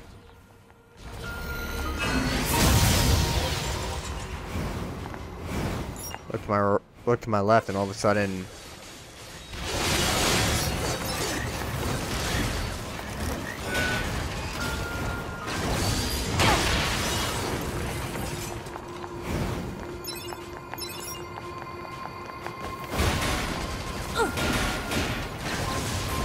I love how you can just kick them right in the freaking head and they just go. But then like enemies that are really putty, a perfect example are the scarecrows that you fight like as soon as the game starts. They're easy to combo, they're easy to juggle, they're easy to just do whatever. And then you got the really annoying enemies like the Blitz that Dante and a lot of the characters struggle with. And it's fun to fight them when you actually like get really good at the game. Because you break the, that's what I like about Devil May Cry. You break the mold of the game. Like, at first, it's really annoying, it's really broken, but you as a player can make it balanced out. But, that's just... Does that motherfucker have an axe? That motherfucker had an axe. Holy crap.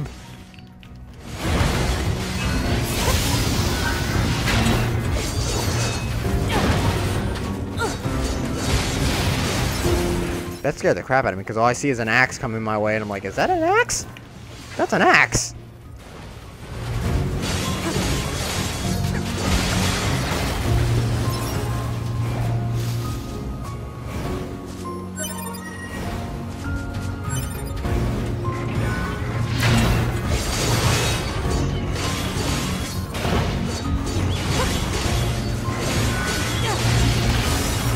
Almost comboed something right there.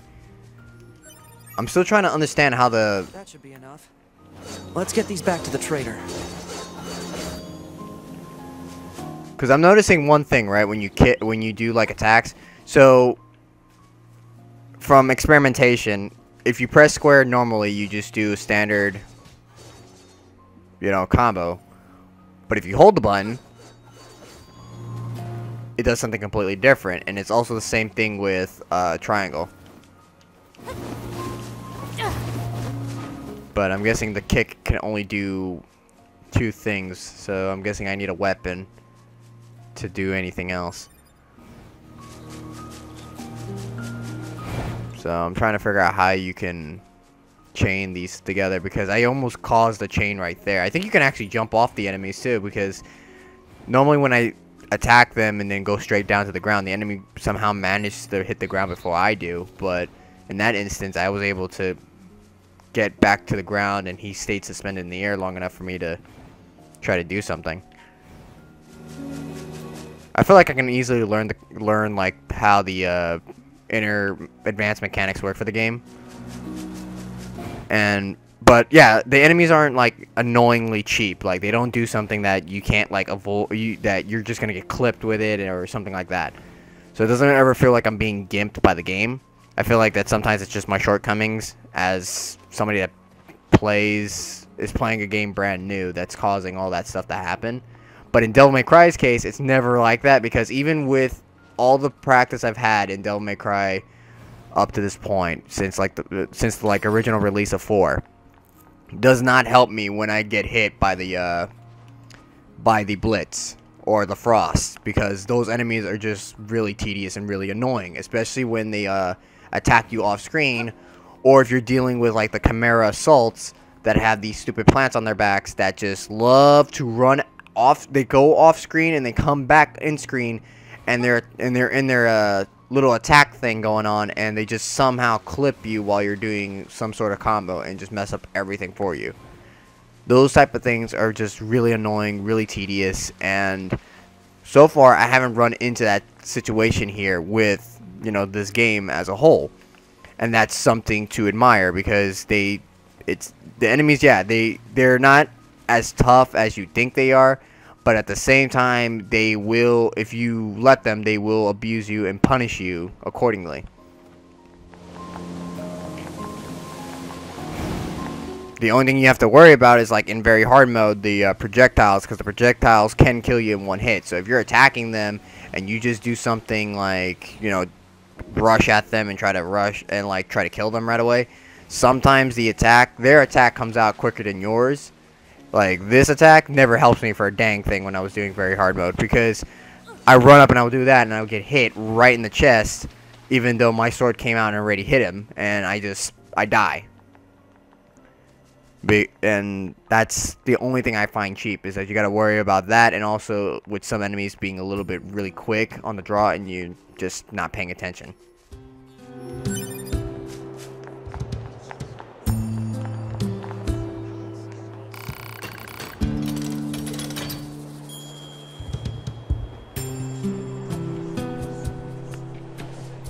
Xenoblade X has a lot of hidden enemies, rather annoying. Yeah, like, I mean, I don't mind like being ambushed by enemies and stuff like that, especially if the game is built around survival. I know Xenoblade is one of those type of games that has that sort of survival element to it, kind of similar to how what NieR's going on here. But I don't like enemies that kind of break the mold too much. I mean, I gotta, like, enemies, like, what I mean by that is that in gaming, enemies, like, if you're playing, like, a particular game, there's a certain atmosphere and the enemies act a certain way towards you as a player. Like, in Metal Gear, the enemies act very casual and calm because they don't see your presence, they don't know you're there. But then the minute you start, like, giving signals, like leaving doors open, they hear footprints, they see foot tracks, they see a knocked out body, they start getting cautious and then alerted, and if they see you, then they start freaking out. So stuff like that. The enemies act like, they act respectively to you as a player. But say if like a player just sees a footprint and they start freaking out right away and they just start alerting everybody, that is annoying. That's really annoying, because that just breaks the mold right there. You're constantly in the beginning you're cautious, and later, and as you go through the game, it's subconscious that you know that, yeah, if I do this and do that, they're going to get alerted to this, or they're going to be cautious and they're going to investigate. But then you end up running into an enemy that just immediately alerts everybody just by the slightest touch, breaks the complete mode of the game, and it just makes it a lot annoying and a lot harder to get certain things done. Perfect example of this is Splinter Cell Blacklist, which has this thing with the dogs. I hate the dogs in that game, and I hate the combination they have with dogs and drones. Dogs can find you no matter where you are. You could be hanging off a freaking building.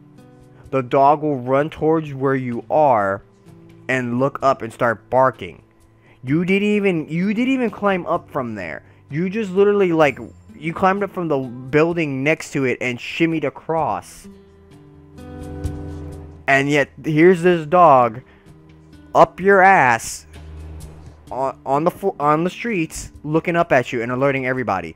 And then the dog could grab you and keep you still for a minute so people can run up on you and kill you. It's even annoying when you have the drones that jam your stuff and this dog attacks you and the drone just comes in and blows you up.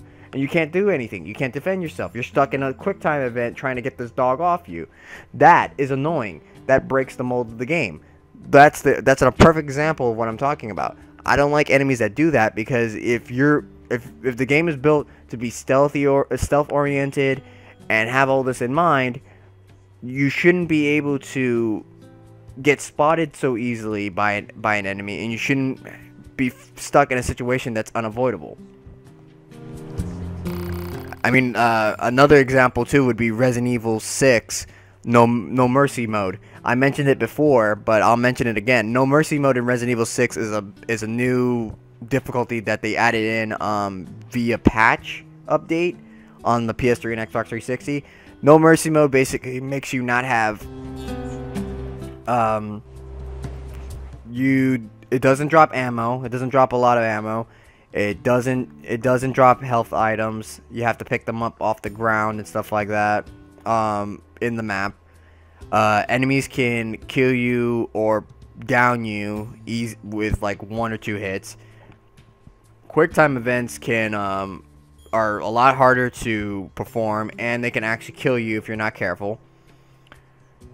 There's a couple of other things they added to it that makes it even more challenging. Basically, it's like a big FU to those who play Resident Evil 6. But here's the problem with Resident Evil 6's difficulty is that there's moments where there's zombies on the ground that are laying there, and you can't and you know they're gonna get up, but you can't shoot them. You can't do anything to keep them from getting up to attack you.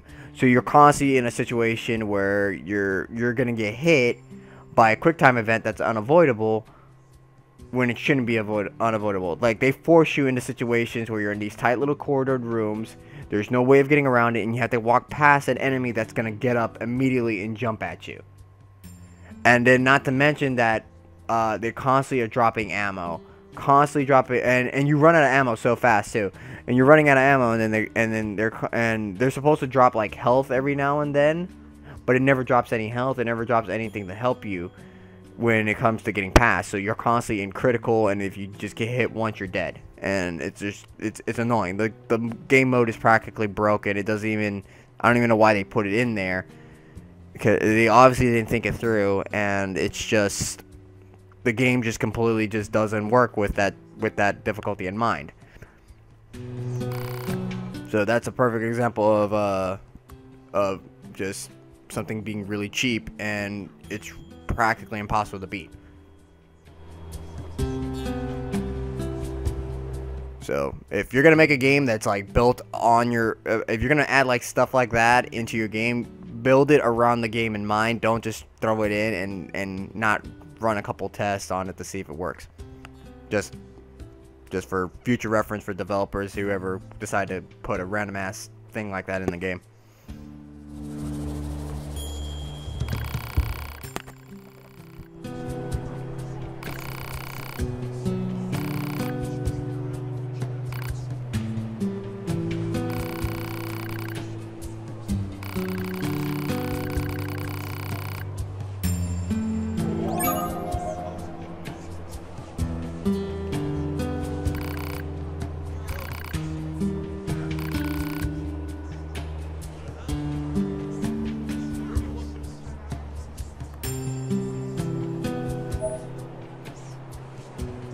No.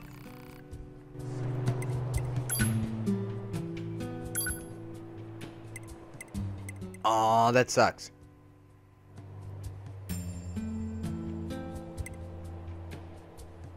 Ancient Overlord. Great sword shaped after the king of beasts. I want the great sword, man. I like bomb as hell. Hold up. And I can upgrade my sword too. What can I sell?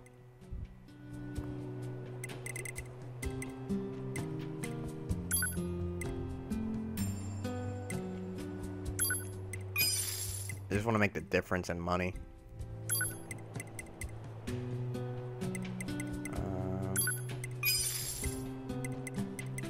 Anything that will make sure okay, I'm just trying to make sure I really am not broke. If I make a purchase. I mean, I can easily just like upgrade the sword and leave it alone, leave the rest alone until later, but I feel like I want to have an extra weapon on hand. Oh, you need materials to do this, and I'm retarded, and I just got rid of the one material that I needed for this. Oh well. I'll just buy the greatsword then. And let's equip. Thank you.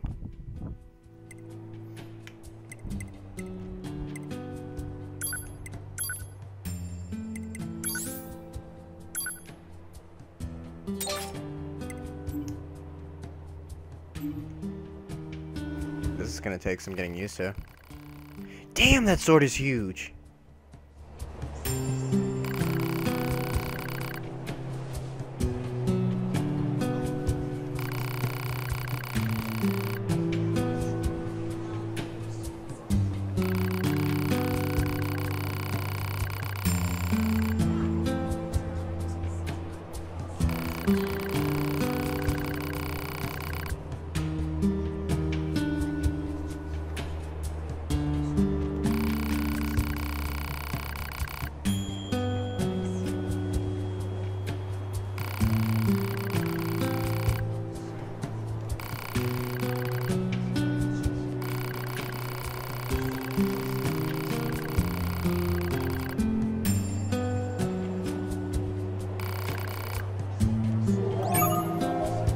Alright, that's cool. First errand. Now where do I go?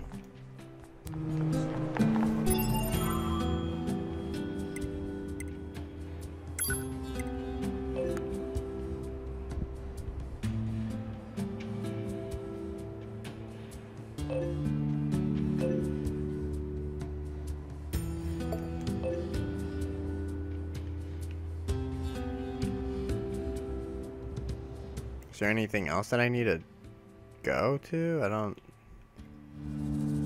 This place is huge. It looks like there's more to it than I thought it would be. So, yeah, we'll just have to head there, because I don't know what else I'm supposed to do.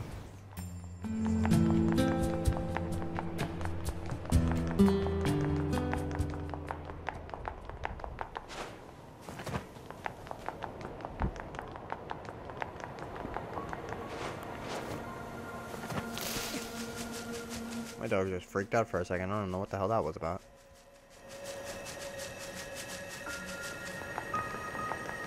But, I'm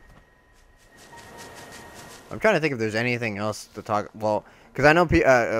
let me probably make it clear, because I know somebody will probably complain about it in the comment section about the, that, you know, games that had that insane type of difficulty, are normally ones that are more fun and more engaging as a player. True. I mean, Bloodborne and Dark Souls have enemies that do cheap the shit out of you, like really, really freaking hard. But I feel like that if you're gonna add like add enemies like that are gonna gimp you, are gonna try to like do everything they can to just abuse you in the worst sense, you might as well have the tools as a player to combat these sort of issues. Like, I mean, Dark Souls 3 and Bloodborne, I know they're really great games. I'm not saying that they're bad in any way, shape, or form, because I do enjoy Bloodborne. I need to go back to recording that sometime in the future. I just don't feel like playing it because I still haven't figured out how to deal with the one enemy in that game. And I really don't want to I really don't want to record just me farming for like 10 hours. But yeah, it's to put it all into perspective, it's like if you're gonna make an enemy that's really tough, really like challenging, and just all around annoying to deal with, I mean, go ahead and put it in the game, but give you the player like control. Like give yourself, like developers need to learn to give you the player the options to build what you want to build out of it. Like you will have the tools to dodge, you will have the tools to evade, you know, having a powerful attack that can stagger, you know, stuff like that. Like Bloodborne has that. Like Bloodborne has the parry system, so enemies like bosses, it doesn't matter. Every enemy that you encountered, if they try to attack you with a wide open attack, just hit them with that thing and they go down.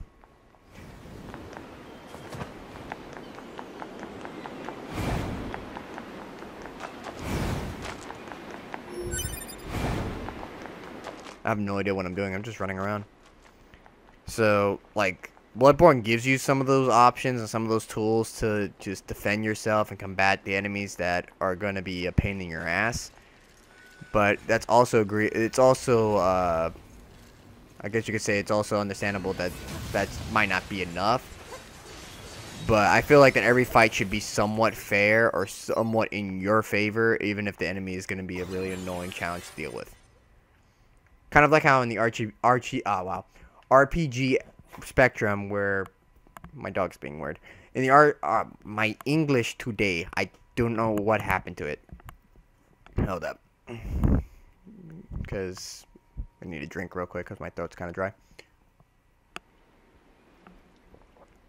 Okay. In the RPG aspect and everything like that, if you deal with a high level enemy, the smart thing to do is just be like, okay, let me backtrack, go level up a bit, and then come back to kick its ass. And it works. I mean, the Tales series is notorious for that. I mean, like, Tales of Symphonia has a secret boss in there that you can't even fight until you, like, level up, like, a ton. Like, I found him completely on accident during, like, my own, like, personal, like, run of the game. I still need to finish that game. I love the Tales series. I just never have time to sit down and play them like that. They're like, it reminds me of Chrono Gear. Oh crap. Well, hello.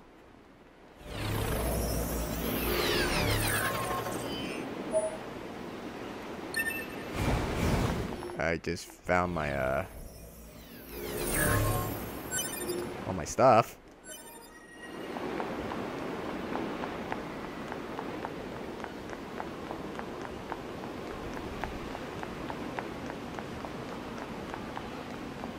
Who would have thought? Who would have thought I would find my old stuff? I was just running this way thinking that, you know, maybe there would have been something of interest here. Nah.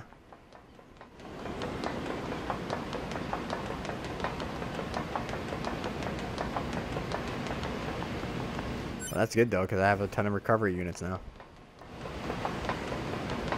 Just gotta be careful not to lose them.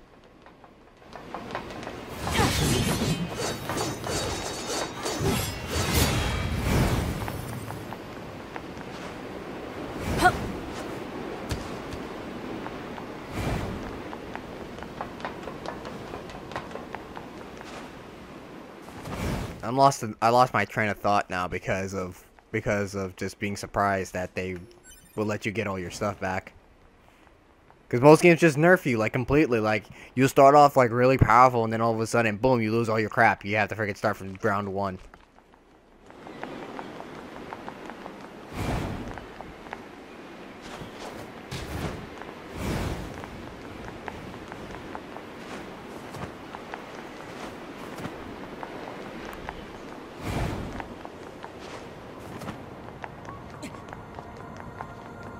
But, okay, now I remember what I was saying. But yeah, like with enemies and everything like that in RPGs, you just pretty much level yourself up and you become like stronger. And Tales, the Tales series is notorious for that. Final Fantasy is also notorious for that. So it's just a matter of like trying to gauge where you're going. Where like if you're as a developer, I think it's like best to just gauge what you're trying to do. Like yeah, you want a really strong enemy. You want it to have that challenge, but you also want it to be somewhat fair to you as a player. You shouldn't be like in a situation where it's like, oh yeah, he's gonna kill you with this instant hit kill, and you can't avoid it. It's unavoidable. Like that just kind of just screams kind of bull. So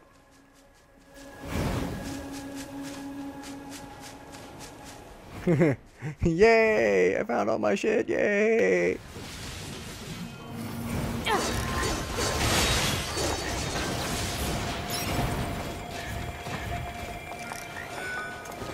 Can I just hit this guy with the laser and be done with him? Wow, he dodged that.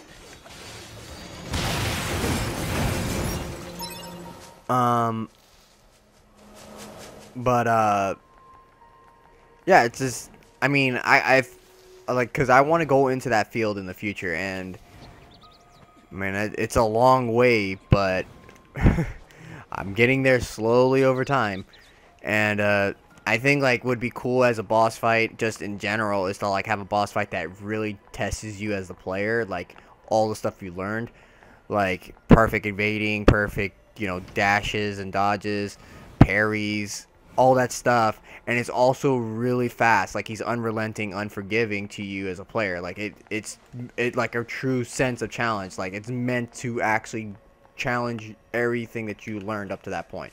That, I feel like, is a really good and a difficult boss fight, because it's not something that's just randomly cheap. The only way it could be cheap is if you don't utilize everything to your disposal, and you try to just half-cock the game, thinking that everything is going to give you a freebie. Like, those type of boss fights are very, very fun to play against.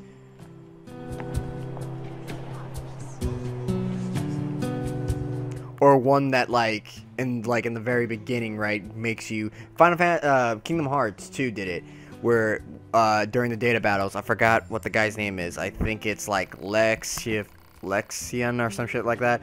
He basically uses the scythe. What he does to you in the beginning is he marks you for death, and if he hits you with his scythe a certain amount of times, you die. So this is pretty much this tests your ability to block and parry and do all that stuff accordingly to where so you don't die. So you gotta learn to evade. You gotta learn not to get hit. You gotta learn to stay out of certain attacks that are like instant death. And that's those type of like enemies that require a different approach are very welcomed, because it's not necessarily cheap. It's cheap if you're fighting them at underleveled and you don't have the slightest clue what you're doing. But if you played through the game and practiced and, you know, did all the stuff you needed to do and then go do the data battles, you can see that the boss fights are challenging, but are not in the sense broken. And that is something to admire and something to respect, because a lot of games kind of just think that just revving up an enemy's difficulty. Yeah, okay, thank you, because Marluxia, there, yeah. I don't know why I was thinking it was, his name started with an L, but yeah, that's exactly him. And then there's other enemies that like each of the data battles in Kingdom Hearts 2 Final Mix were very challenging in the sense that you had to learn how to deal with it. I think the only ones that were probably annoying in the sense that you needed to farm to fight them would be Lexian. I think that's who it is, the one that uses lightning shurikens and stuff like that, because you have to increase your lightning resistance to fight her. And it's really hard to do that because the materials to get are, you have to do the mushroom challenges and a whole ton of other stuff. I really forgot what you had to do for that. And then I would say Xehanort, because Xehanort has like 3 phases you have to fight him in, and it's just really dumb that you have to do all 3 fight phases. You can't just fight him outright in the very last segment of the game. No, you have to fight him in all 3 segments, and if you die within any of the segments, you got to do it all over again. There's no like in between, and it's dumb. All the other ones are somewhat fair in the sense that if you know exact like the one with like the enemy with the, I forgot the organization member that uses the shield ice and creates a duplicate of yourself, like or the anti-duplicate of yourself.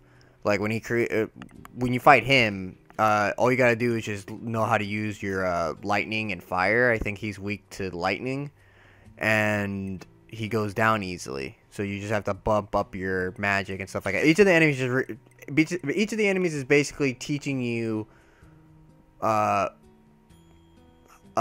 forcing you to utilize the mechanics of the game, like bumping up your attack, bumping up your defense towards certain attacks, using, you know, certain drive forms, not using drive forms, learning how to block, you know, parry or reaction commands, so that way you don't get, you know, KO'd. You know, these type of boss fights, I feel like in a sense are very welcomed, or a lot more engaging, because like I said before, and I know I'm a broken record, I know that well, it's not that I know, it's that those type of fights are testing you as the player for what you've learned up to that point. Because even though you're playing the game and you're having fun with it and you're going from point A to point B, you got to remember that the game is technically a journey and you're learning the game as you play.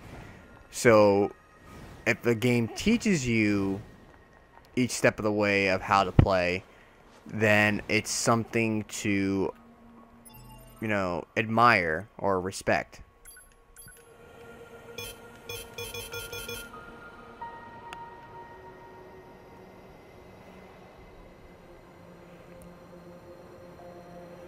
Where the heck did you go to get the broken circuit, though? Because I'm running around, like, aimlessly trying to figure out where to go, and it's not like... Are those, like, save points? Just gonna have to go there. I've been running past here, and there isn't really anything here, so I'm just confused with what I'm supposed to be looking for. I feel like I'm gonna get dogged by one of those mooses again, so I'm just gonna stay far away from the thing as possible. One thing I need is a death by moose.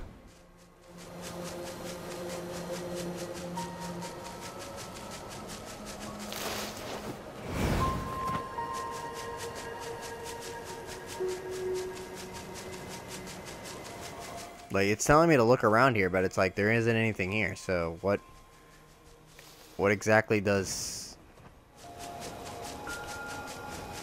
it want me to do? Like, do I have to go back into the building? I highly doubt it. Wouldn't it make any sense if he just to run back up in there just to try to find, like, a random piece of circuit?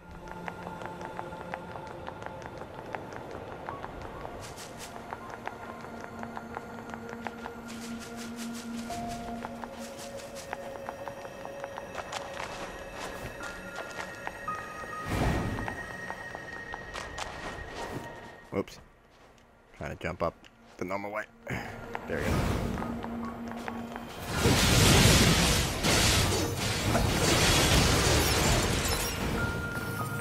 Now there isn't anything here, so I'm somewhat... Oh, there... Well, never mind. Broken key obtained. I gotta find these bots and kill them and get the pieces off of them, so that's gonna be somewhat fun. We have to just look around and find these little machines running around. I haven't gone that way, so I might as well run straight down the street and see what we can find.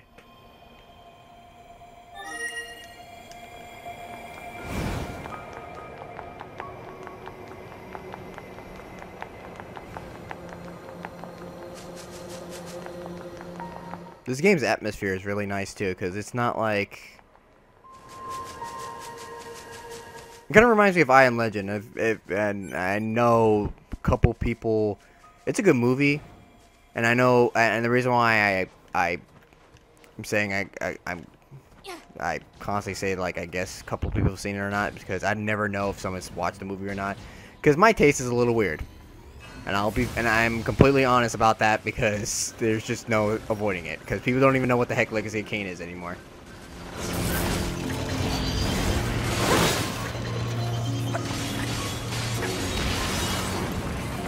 Did 9S just cockblock me in that attack just now? That's new. Man, there's a ton of enemies here. Are these enemies aggressive? Yep, they're aggressive.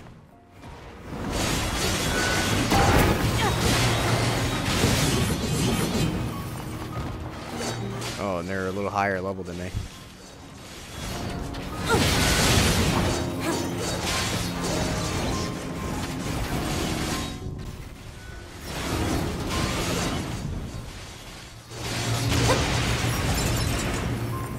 But yeah, this kind of reminds me of the settings with I Am Legend, where Will Smith is walking around New York City and it's just covered in trees. The cities are pretty much dead and broken, and it's just quiet and isolated. And something about just the destruction of this. You know, this used to be a civilization. Like the fact that this is all pretty much gone. There's like a sense of beauty and mystery behind it. I don't know. I like kind of games like this where there isn't any like sign of life. It's just emptiness and just nature taking its course and taking everything back.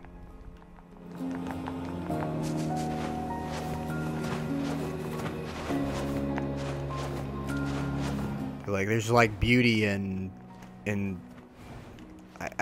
it's like that saying, there's beauty in misery, and this is probably like a good example of it right here, what we're looking at. Like look at this, there's giant trees coming out of the buildings. Stuff is withered away, rusted from decay.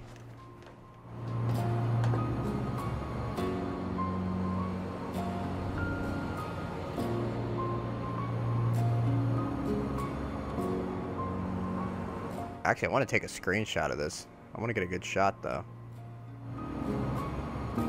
Let's say, like, right here would be... Well, no, because I want to get a good side view.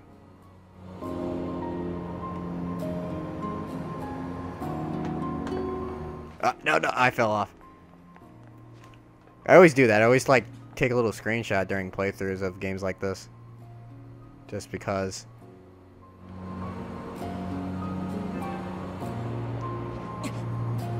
And we'll do one more.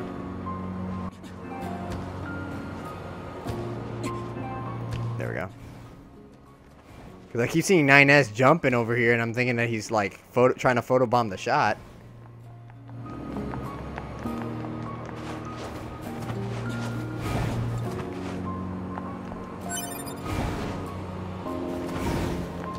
The one thing you need is people photobombing your shot.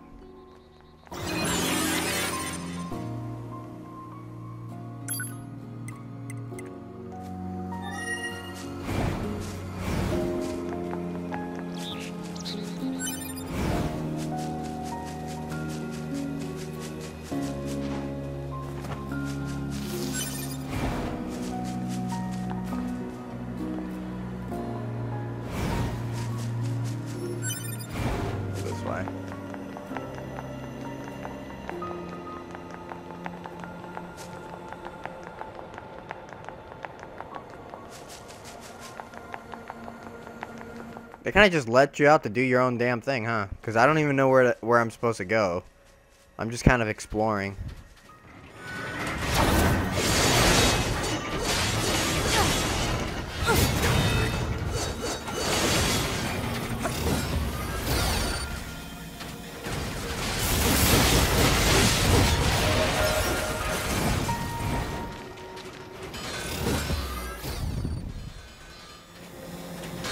Oh, you're about to get it. Wait until you get closer.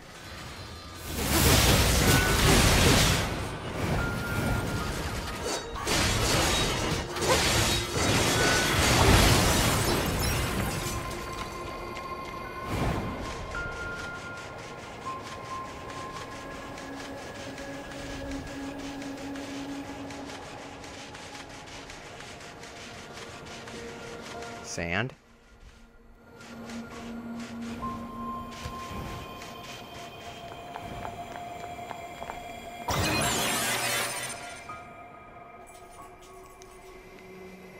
Yeah, my dog thinks it's cool to get up and run around now all of a sudden when she's been bothering me all night.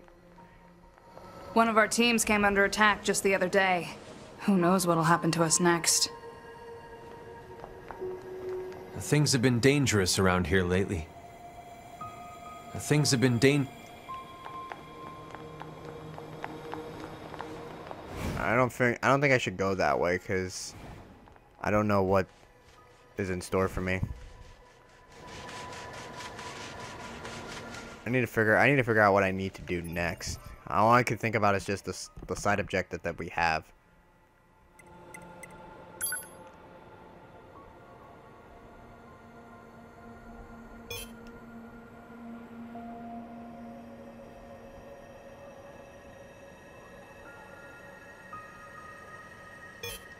Because I have no idea where you go. I don't know where you would get that chip from.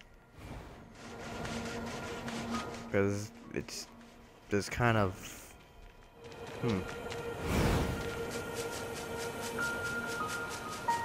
I wonder, was the original NieR like this? Because I never got to play the original NieR game.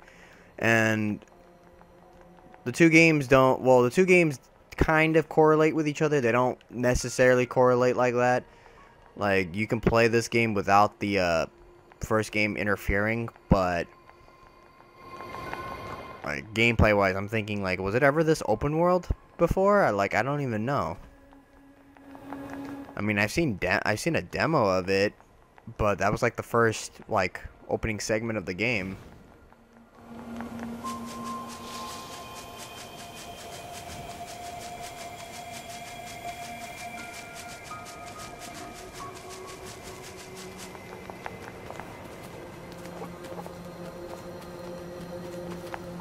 The moose is gonna try to... Okay, no.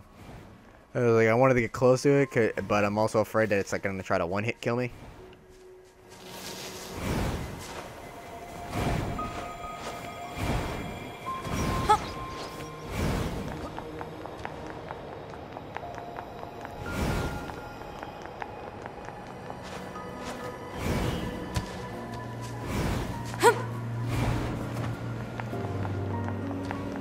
True.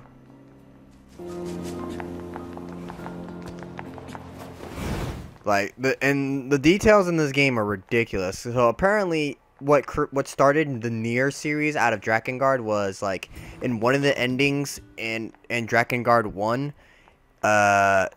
There's like there's 12 people that are like guardians, I guess you can say, and if all of them die, it causes the end of humanity.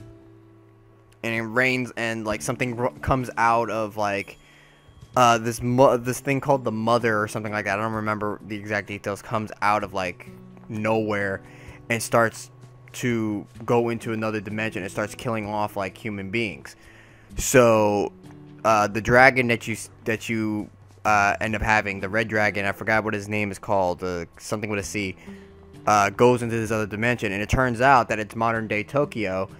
And they kill off the being and whatever in Tokyo, but both the dragon and the mother die, and because of this causes this thing called Maso, which is like energy, to emit into Tokyo, and causes this weird chain of events where people ended up getting affected by white chloroformation syndrome, which basically two things happen. One, you'll get probed. That's like, I'm not joking. You get probed by the gods, and the gods. There's two things that will happen. One, you could become a mindless puppet to the gods, or two, you can deny it, and then get turned to dust.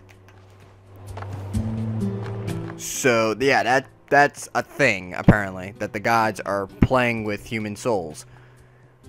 And this led to a whole bunch of projects going down, and that's where, and at some time it caused the this one project, the Gestalt project, which is known in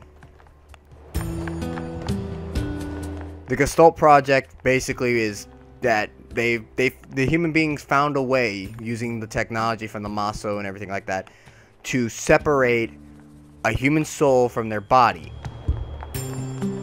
and create these things called gestalts.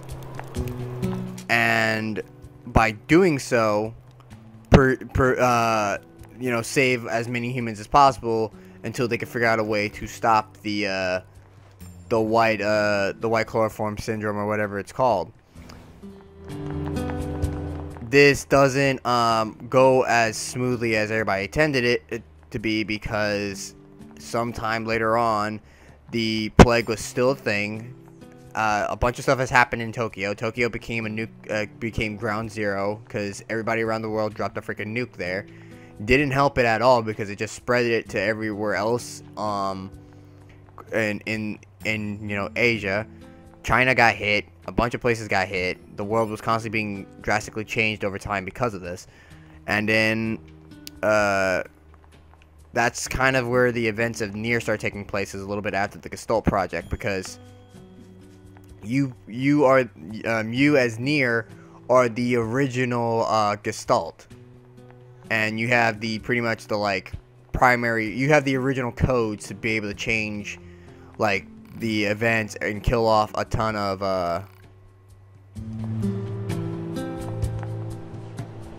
wait, hold up, I'm wondering.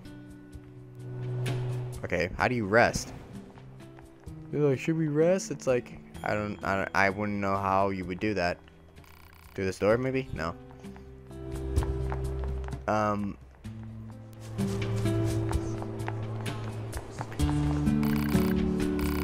Yeah, you're the original Gestalt, and a bunch of stuff happens, and so in ending E, some weird, I don't know the full details of the ending like that, but I know that the ending E there's two versions of NieR. There's one on Xbox and there's one on PS3. The PS3 one is the one that is actually has the ending that connects to this one, because Xbox 360 NieR only has endings A through D, but PS3 version NieR has endings A through E, and E is the one that you have to play to get the ending that leads to this. So basically, after the events of NieR and human civilization is kind of like dwindling and whatnot, there was a ton of wars that were taking place. Aliens from God knows where started invading and creating robots to try to fight humans off. Humans were creating androids in the process to fight them off. Thing is, they kept fighting back and forth, and the humans were slowly losing because the aliens were constantly building stronger and better ones, and they didn't have the material or the time or resources to do it. That's when they retreated, and we've already seen it in the cutscene before, go straight to the moon. When they went straight to the moon, their last line of defense was the Yuras, and this is where we are now.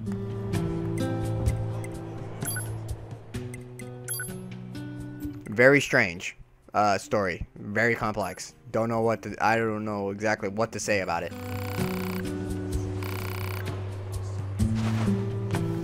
And that's the short version, by the way. There's a ton of detail to it. I can't even go through all the details because, like, I don't want to, like, get them all mixed up.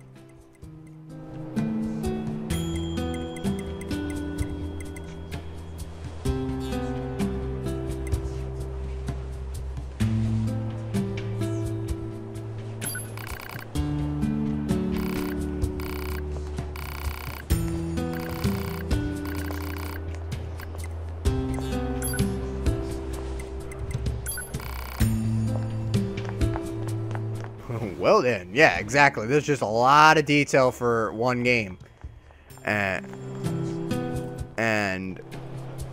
neither of the stories ever really correlate with each other. It's really weird. Like NieR is just like that game that's like, it just came to be, and Even though the first game wasn't as popular, it had a big ass cult following, and this one is out, the sequel is out, and people like it, people love it. I mean, I don't know what else to say. It's really hard because it's like NieR and Drakengard, and NieR is basically a spin-off of Drakengard. I already said that. But it's like, it's strange because there's like endings, like each of the endings lead off to something else. And I kind of see what, I forgot what the director who created this game is. I see what he's doing with this. What he's trying to do is, instead of it being just a continuous story from point A to point B, he's using the additional endings to create different like scenarios, different like outcomes of events. Like, cause in the game there is a thing called the multi-universe effect, and this is what we get. We get multiple endings that have multiple stories and multiple outcomes, and he's created books on each of the. He's created books and stuff like that on the additional endings, as well as mangas. There's even a play for one of the endings for this game called Yoha, and I didn't look at it. I heard about it. I saw like the cover art of it. It looks really nice. Did not read it, but that's a perfect example of a well thought out plan. Instead of just continuing on a single line, he's creating a vein effect where it just splits off, and he can do whatever the heck he wants with the story because it's not going to always, be the same scenario. Like, even in the first Drakengard, we don't even, as soon as we got endings A through D, and they split off to do, all that, it's just like, okay, we don't know where it's gonna go. And I can't say anything about Drakengard 2 because I heard that Drakengard 2 wasn't made by him. So it's not technically canon or makes any sense for it to be. I know Drakengard 3 is a prequel to Drakengard 1. And the endings there are really, only one connects to Drakengard 1, while the other ones are made into novels and mangas and stuff like that. But it's cool that the director and creator kind of has this vision of setting up these scenarios. Not a lot of games do that. Actually, no game does that. What am I talking about? Like, you have multiple endings in games, but they never have real impact. Ow. That was stupid. I just hurt myself.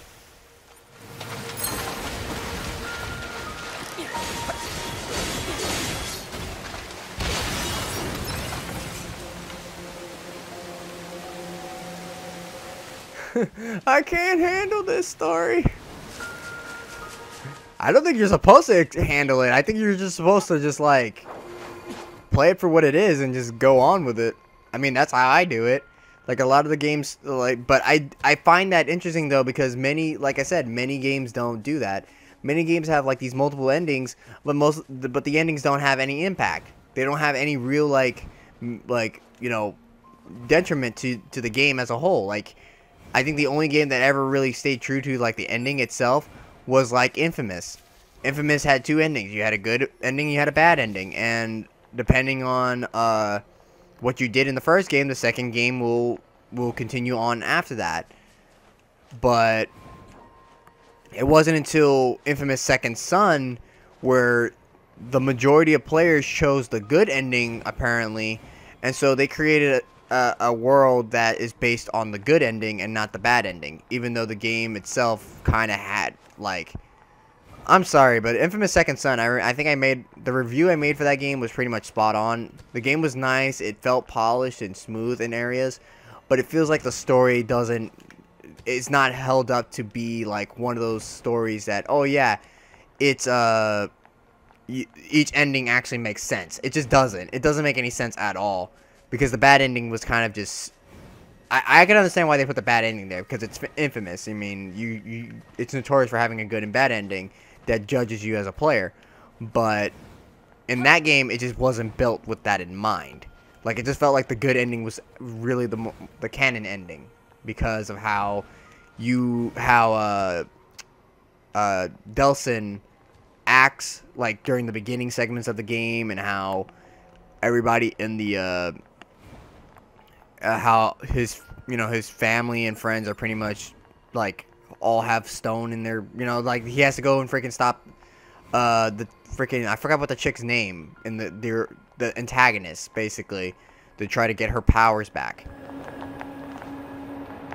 Not get her powers, but you have to steal her powers to put everything back to normal. But yeah, it just doesn't feel like, it doesn't make any sense why he would get corrupted with power and all this other stuff, especially with his brother and everything like that, telling him don't do that and all this other stuff. Like, he was like a guiding voice and whatnot. Because in the first game, it made more, in the first two Infamous games, it made more sense because with Cole McGrath, when he decided to do something evil, it was for the right reasons that kind of got him corrupted. Like, you see it in the first choice you make in that game where it's like, oh yeah, I could, let everybody take the rations and go on with their lives, or I could be selfish and keep these people away from it, and we'll have food for like a month. So that type of choice is, it makes sense. But in Infamous Second Son, it doesn't, because it just for some reason just doesn't feel like it fits. But yeah, it just but I kind of got a little off topic on that. But as I was saying before, with multiple endings don't really have an impact in the sequel of a game. It doesn't necessarily drive the game or cause the game any real, like, impact or harm. In this game, in the NieR series, however, it's a different spin, because I never seen something like this before, where each of the endings are actually canon and they actually go into something else. So that makes you think for a moment, like, what could possibly happen? Like, what will the next NieR game, since this one's already out, will that continue off of this? Will this continue, or will there be a different path altogether? Like, well, how much are we gonna see of the same universe or the same timeline without it overlapping each other? Is the question. Is it even possible to, keep doing that without the story itself becoming convoluted, disrupted, or just all around kind of well, it's already confusing, but like just really confusing and just doesn't hold up water. I mean, I'm not expecting the game to be 100% perfect in storytelling, but if it's able to connect certain things here and there and kind of keep an actual, like, faith going on, then it's not a problem.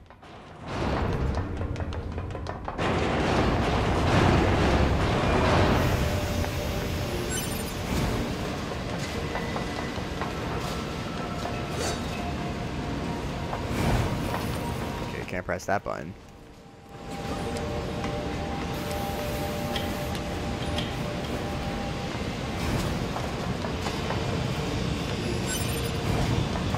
Oh.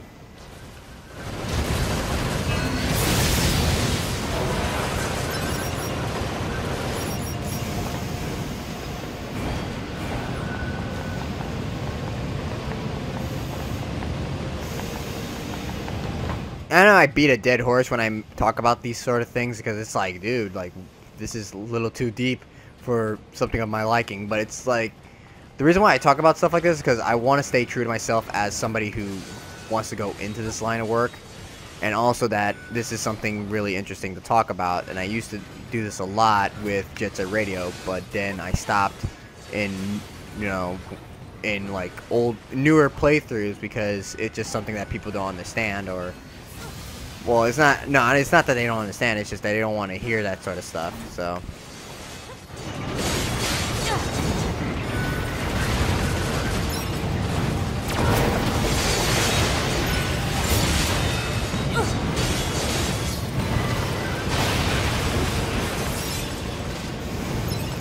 Combat! Mortal Kombat! Okay, that's everything the supply trader asked for. Man, these chores are a real pain in the butt, huh? The Resistance is a valuable ally to your army. By helping them, we also help ourselves. So no, I don't think they're a pain. Yeah. I'm just gonna kill myself.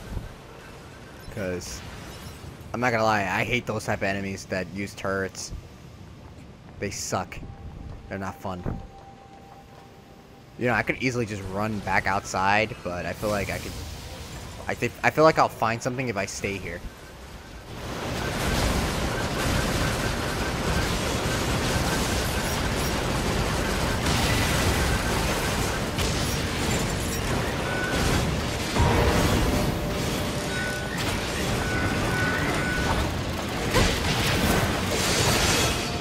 How I kind of dodged into that.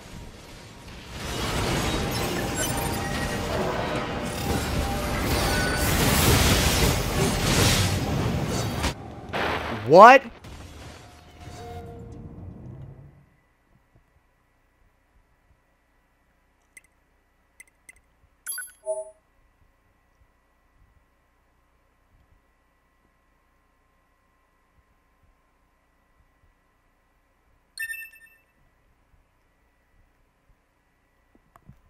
That's death 3 on my count. Great. And I gotta go retrieve all my crap. Great. Death 3. That is death 3. And that was number 3.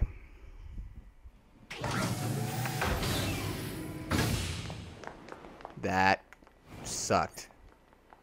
So much. That sucked. Just putty one. And I gotta go back and grab all that crap. Damn it!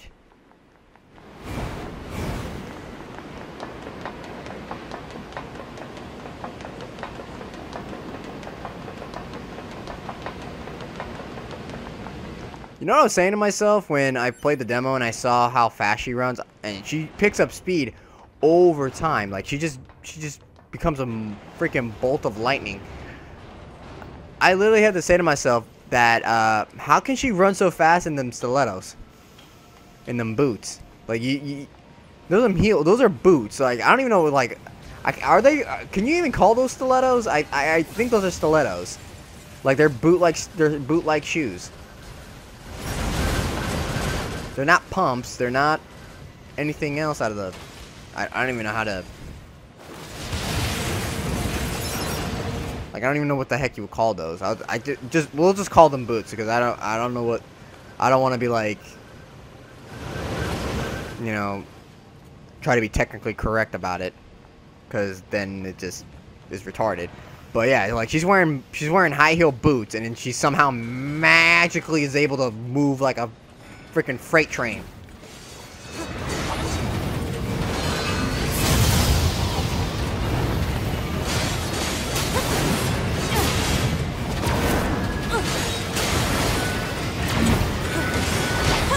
Wow!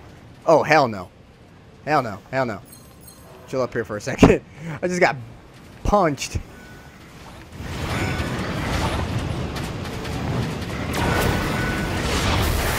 God damn it! No, no, no, no! Nope, nope, nope, no, jump, jump, jump, jump, jump, jump. They're socking me up.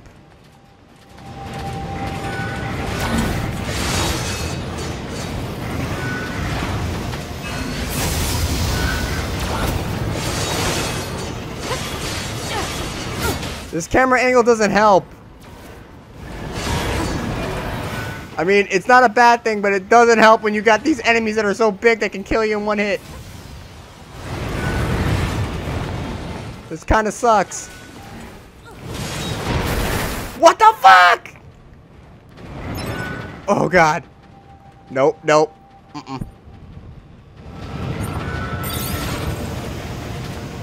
Can I just kill you off, please? Can you die? Can you die already? Like today. Thank you. I don't want to die from some cheap shit. Please. Please, anything but that. I'm just gonna shoot him a shit ton. Put him in there. Put him in there. Get him in there.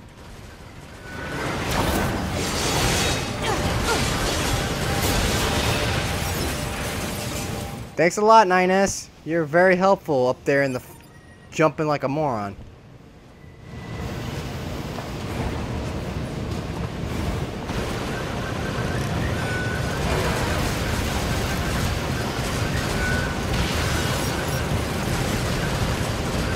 I'm just gonna be very cautious because I got cheaped out by one of these guys before. And I don't want that happening again. There's my body right there.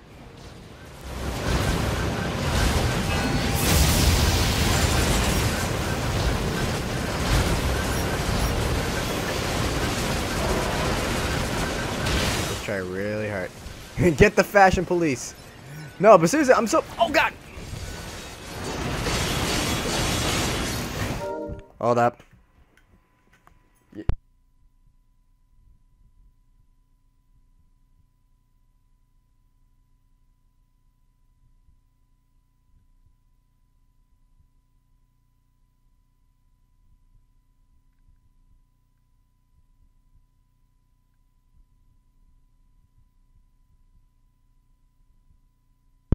Alright, I'm back. Somebody was asking me a question.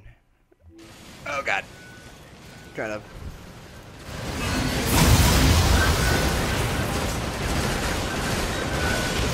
Get rid of these guys real quick.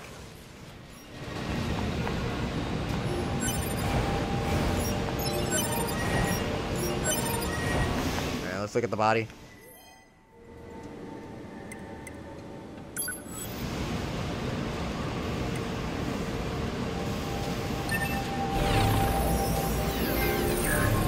Circle of Death.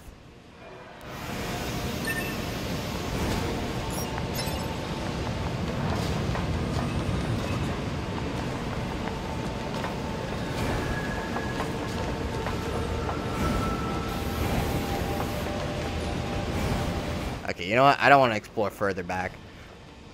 Because obviously there isn't anything here in this facility.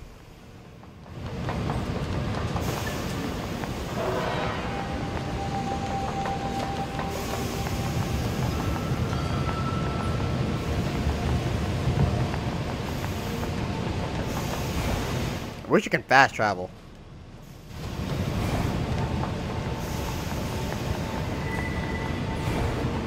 They probably have an option, but I just haven't unlocked it yet.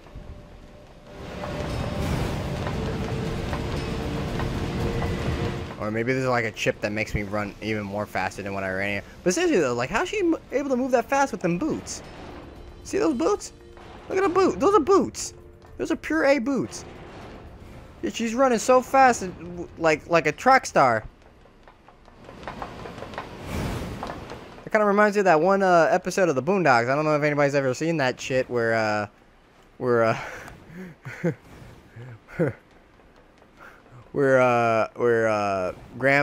granddad is pretty much in love with a gold digging hoe and stuff like that, and Huey's pretty much like asking the granddad, does she eat a lot? Does she hide when a man in a suit walks by? Does she run in high heels? And then like in the one scene, you just see her like, I'll race you to the car, and she's already in the freaking. She runs past the car, is already at home.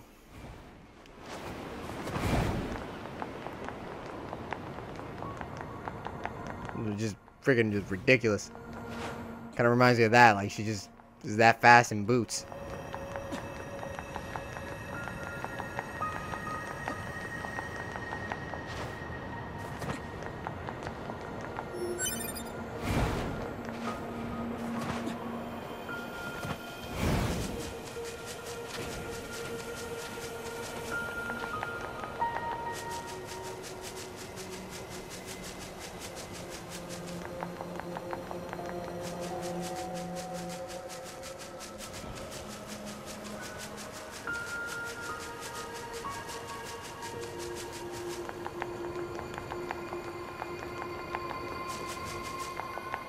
No, never try to race for 2B.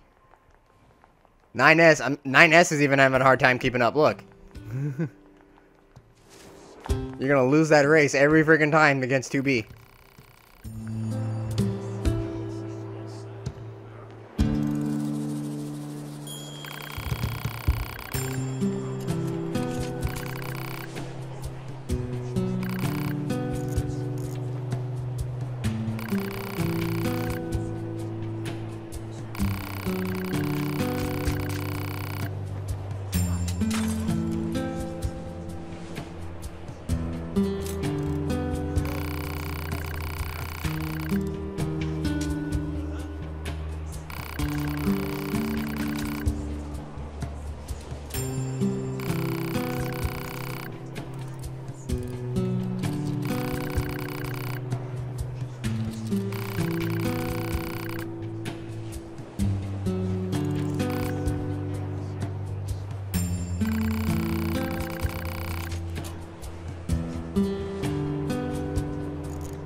Alright, so we got warped wire 3, medium recovery 2, ember, and 300G. That's I'm confused. Oh, okay, now we get more objectives. So I thought it was like, oh yeah, you just have side quests. You don't got no main story stuff. Alright.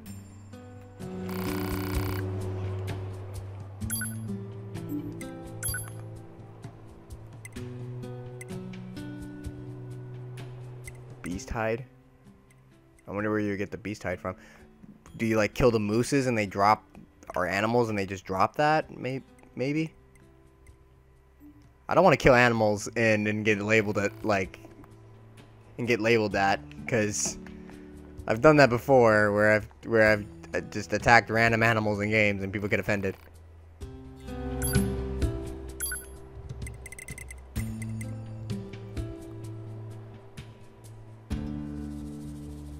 What the hell is this? Storage 8? Increases plug-in chip capacity by 8. I don't even see a point in using that right now. I love how all the like weapons are kind of available to you like from the start. Like if I really wanted to be that one guy that just had nothing better to do, I'd probably sit and farm those enemies that I've been seeing around that are just like not the non-lethal like robots that are just walking around. Just run around and attack them for a little bit and build up the money to get these. But or sell the material that I find when I'm running around. Enemies drop more money for 60 seconds. Oh, that's cool. Copper ore. Broken key. My dog playing with a squeaky toy because, you know, she's a... You know, she just... My dog is funny. I don't even know anymore. Like, like, for those who've been... Alright, see you later, Arrow. I don't even know. My dog is just really weird. You guys, I don't even have to explain how weird she is.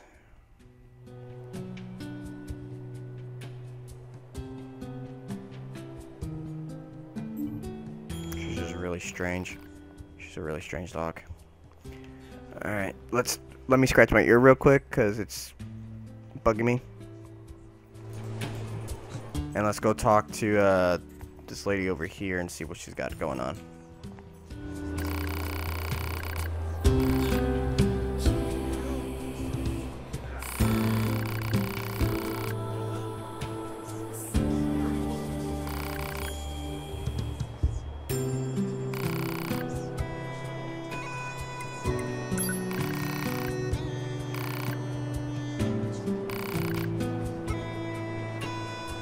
I'm surprised they haven't given me an option to save. Or is that something that I can only do from... Oh, so I can save. I could just save right here.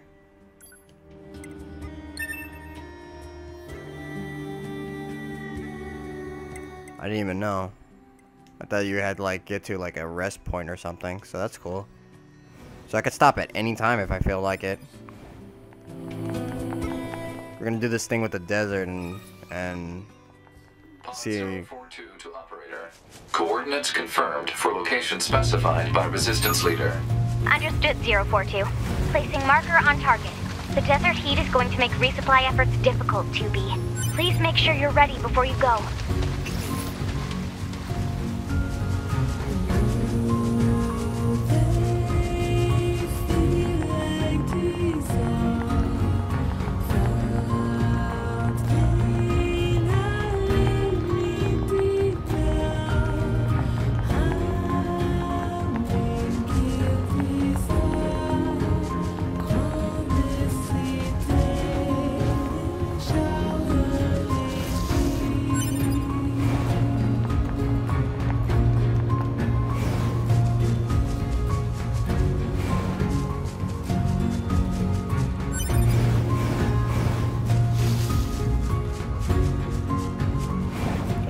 Up there, but I'm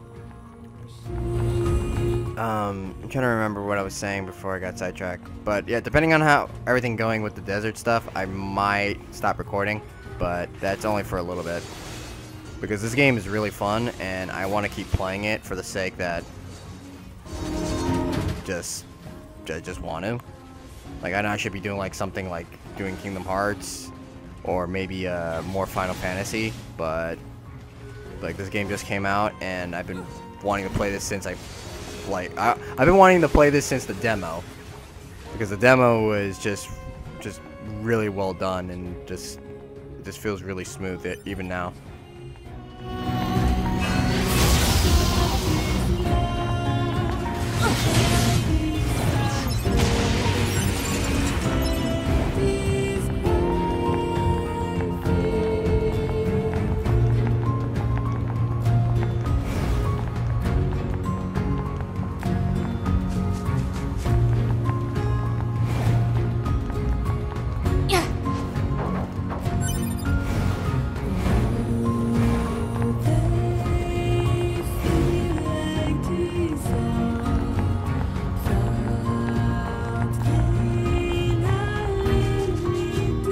The music in this game is so nice.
You're from Yorha, right?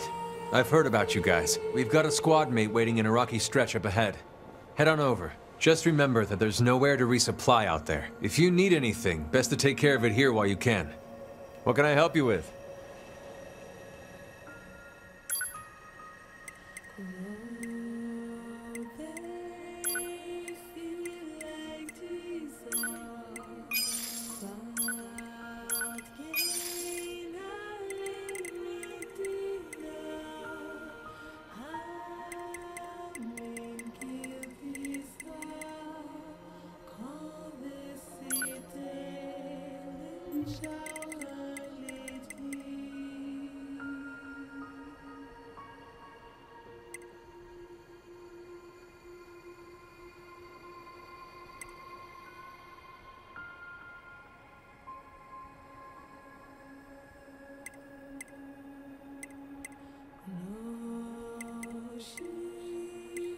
adding stuff to it. Hold on. Move toward an enemy attack with perfect timing to counter it.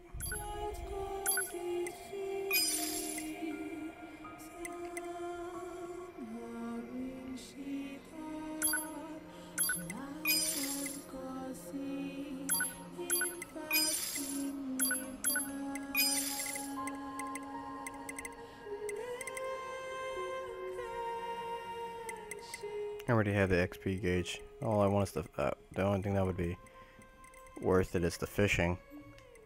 Can I sell anything? I probably don't have anything to sell. Oh no, I do have something to sell. Silver ore.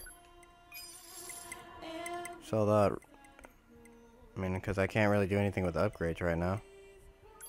Ember, we'll just sacrifice for because I feel like I'm going to find more of those eventually. Now let's buy that fishing thing. For the HUD. There we go.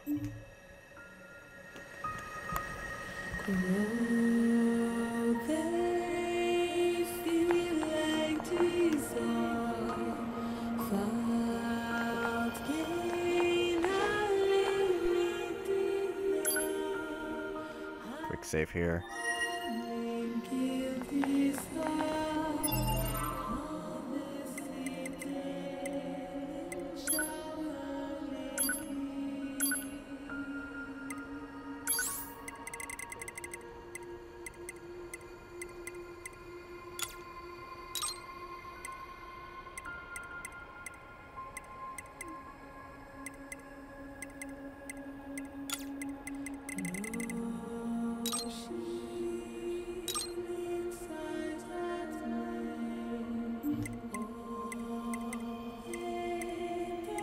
So I can only put one thing on.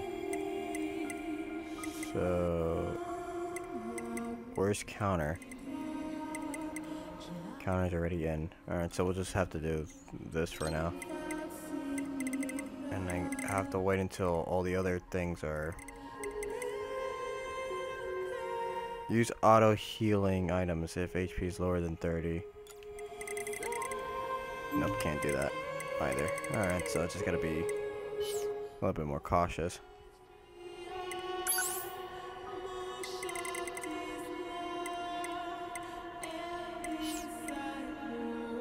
Attack.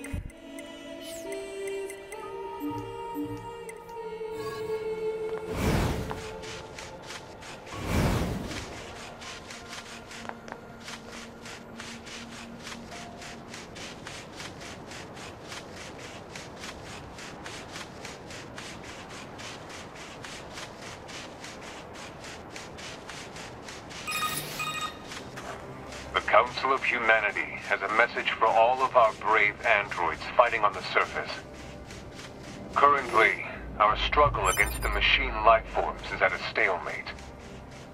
This battle has raged for far too long. I am sure all of you find the effort grueling. But now is not the time to give up. Now, more than ever, we must forge on. Remember that several 100,000 humans on the moon want nothing more than to return to Earth. Glory to mankind. Those council broadcasts are always so stiff. Report. Mail notification received from access point.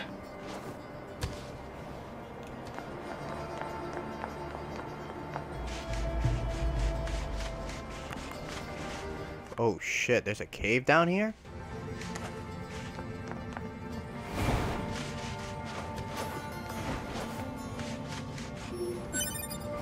Better be careful.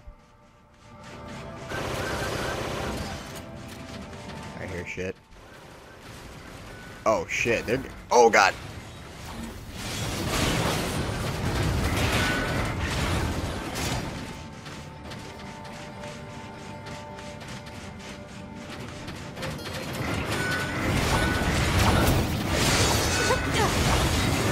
These guys are higher, way stronger than me.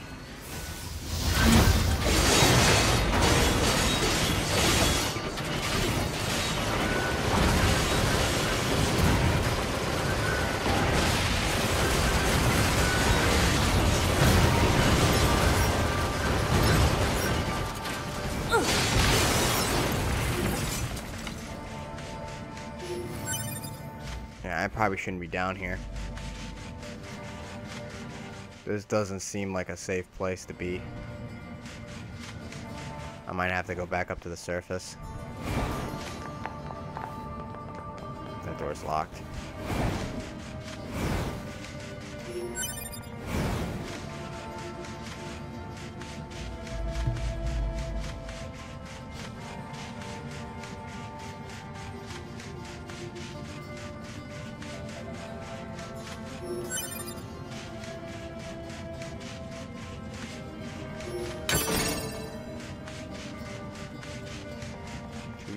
G.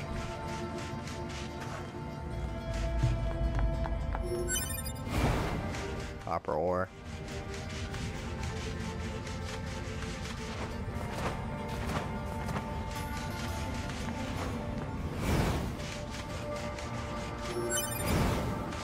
Wish I knew how you open this.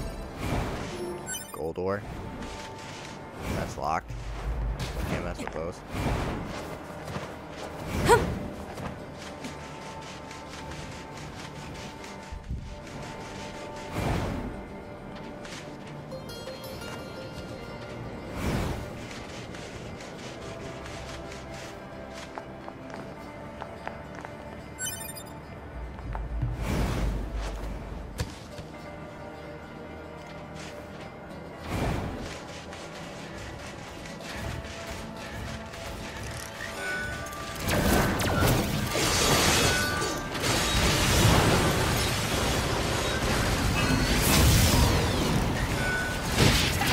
Wow, that's cool.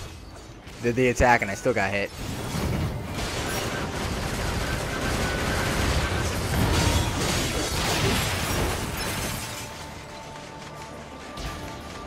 I gotta get used to like the recovery time on this.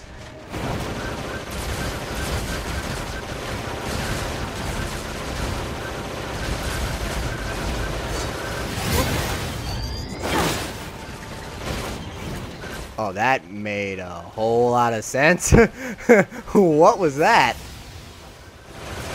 I press circle and it just, nope, you're not kicking him. Sorry. I'll get this mother. Get out of here. That didn't even do anything either. He just flew off. He flew off screen.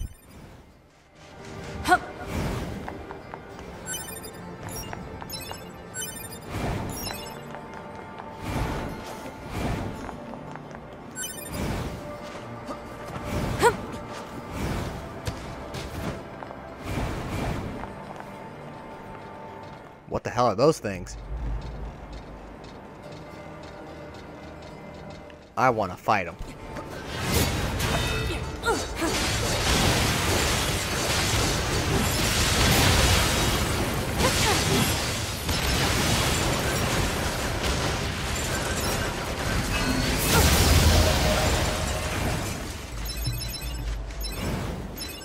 Level up.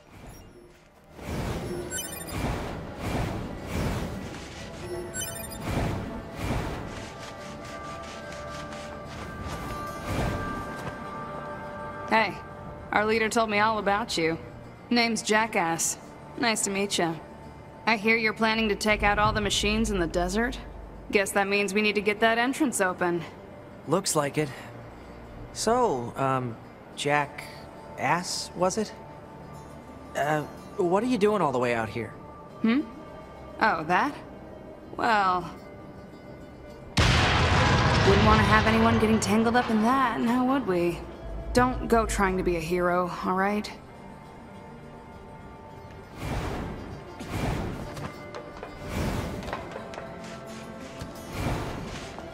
They literally have somebody in the game called Jackass. Damn, damn, damn. Sorry, I'm just... Sealed gate with explosives. There's gotta be an easier way, right? No. And plus, some people actually like to blow shit up. I'm one of those people. You could just simply open the door. Nah, it's too easy, man. Give me the C4. Man, my freaking main character that I use in freaking Rainbow Six is Fuse. You ain't telling me nothing. I can easily take that door down with a breaching charge. But nah, I'm gonna come at you with a fuse charge.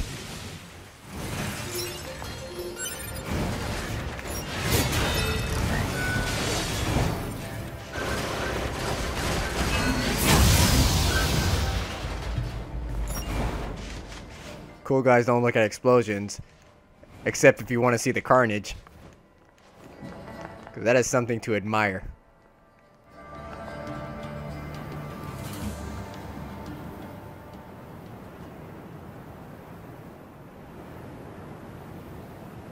Jesus Christ. This is an actual desert.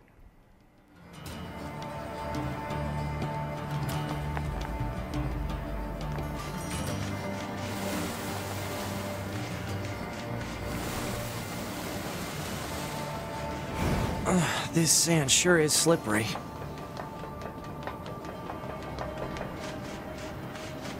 Careful. We've got enemies approaching.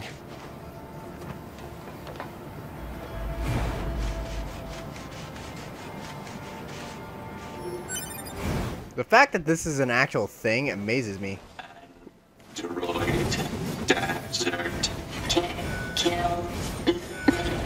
These machines are talking. Yeah, I heard from the Resistance that they've been seeing this a lot lately. Couldn't tell you why, though. Ow!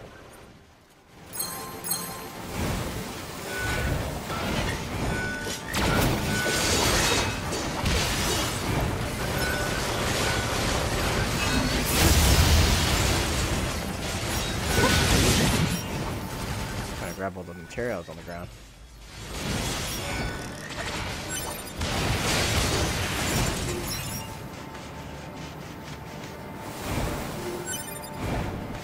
Shockwave +2. What was that? Yeah.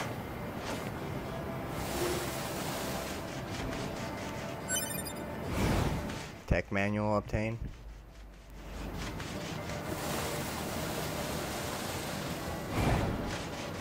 That's cool. You can actually slide. Whee! Android exterminate. Enemy. Scared. Enemy. Scary. Do you think they even understand the concept of being scared?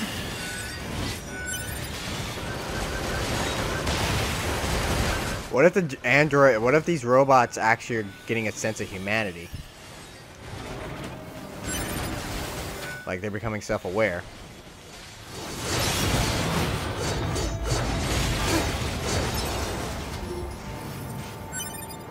I mean, look at 2B and 9S. Like, they understand the concept of the feelings and emotions. So I'm wondering,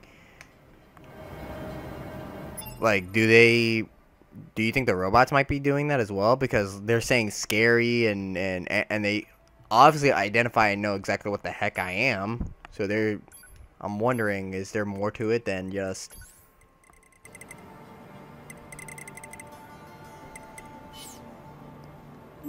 What the heck are what the hell was those items that I just obtained?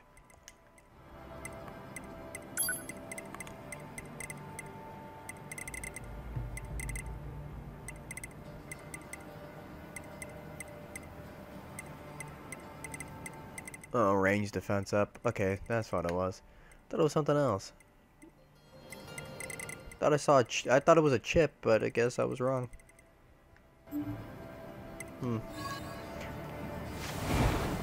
Because I mean, like, for some reason, the whole like concept of the NieR story is like, at first it's like, oh yeah, the story is this, but then when you play it, it's like, dude, when you play it again the second time, it's like the morality just completely shifts. Jamming caused by enemies in local vicinity.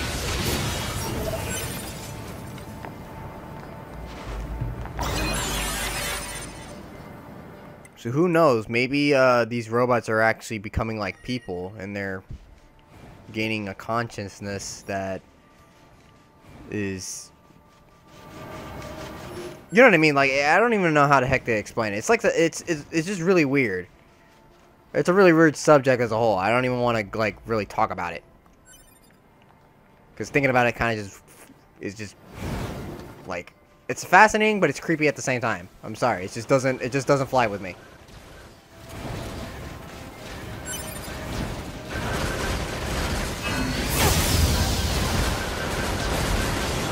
Enemy.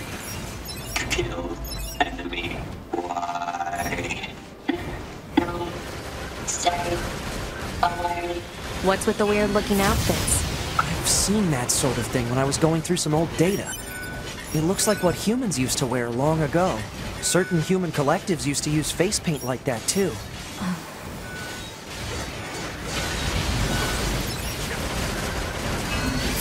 Are they... Oh my god, it's exactly how I thought it would be. They're becoming people.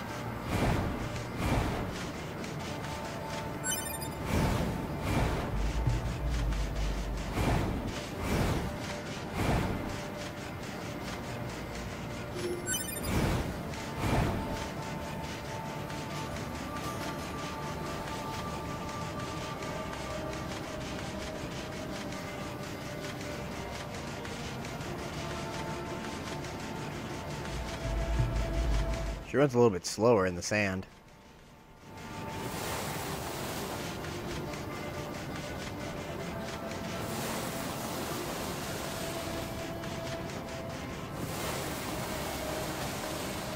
Oh my god, there's a ton of... Oh my god. I ran into the... Yesterday. Hello. There's just a horde of these guys. Oh my god. I started the apocalypse. And I missed.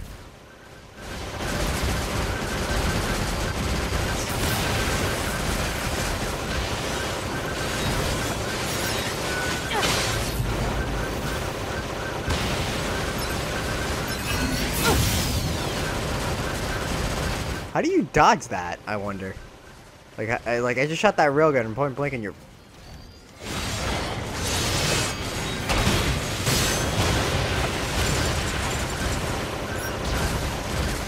Go down, goddammit.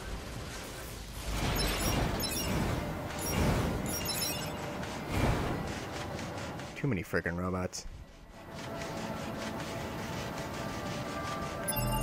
Can I look at the map?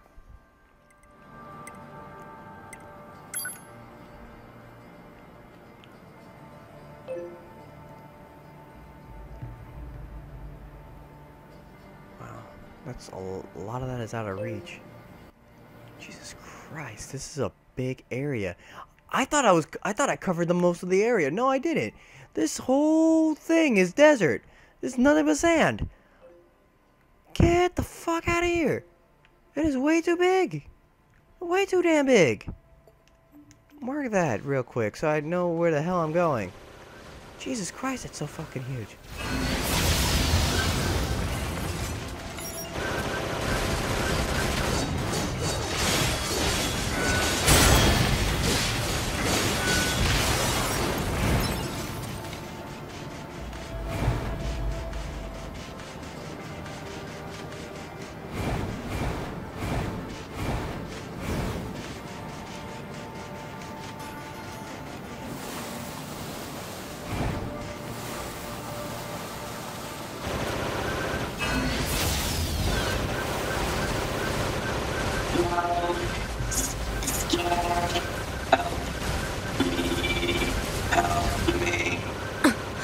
To be, it's fine. Their speech doesn't mean anything. They're just emitting words at random. If they wanted help, why would they be attacking us? Yeah.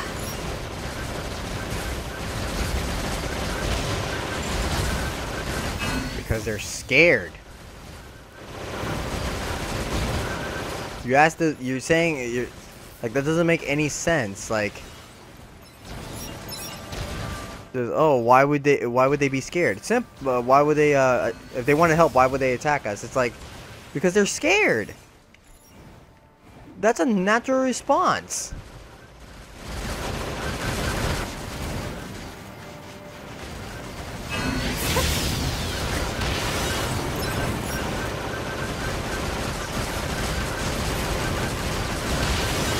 We're just fucking murdering these damn robots.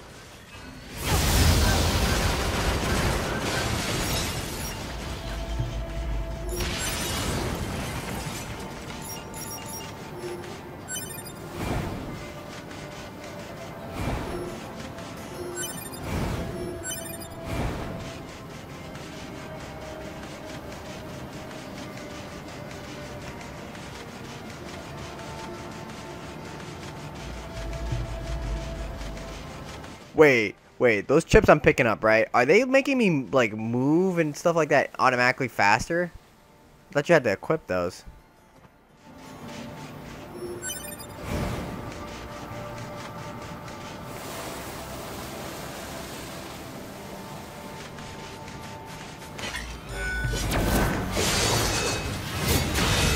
Die. Run. Run. Scary.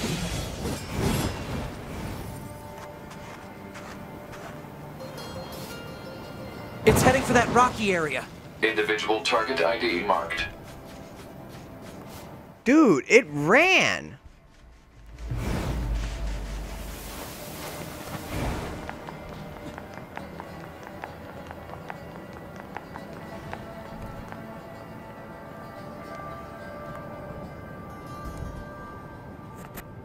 That should say enough, man. Like the thing, oh my god, the things are getting a consciousness.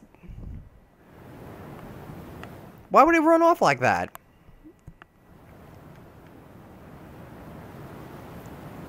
What's that? Analysis. It is the ruin of a former human residential area. Large numbers of humans resided in such concrete and metal shelters. The structures were referred to by names such as apartment complex.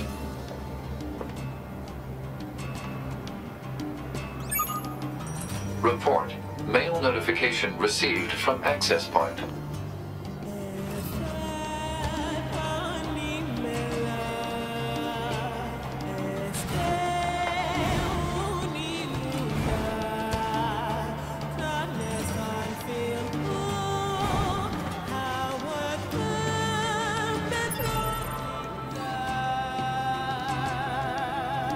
Performance at regular intervals appreciated.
the thing is running.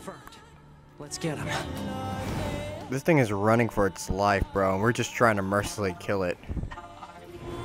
Nice weather today.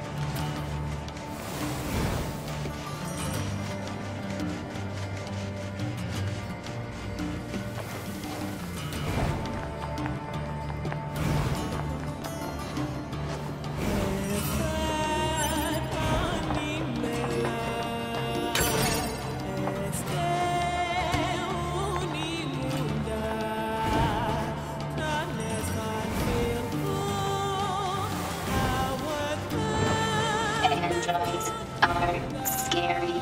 Scary. So kill. They even said it just now. Scary, so kill. Natural reaction.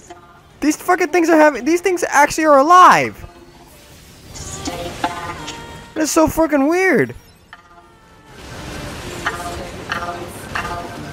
Oh my god, it even knows pain. Oh my god, that's so. I don't even know how to feel.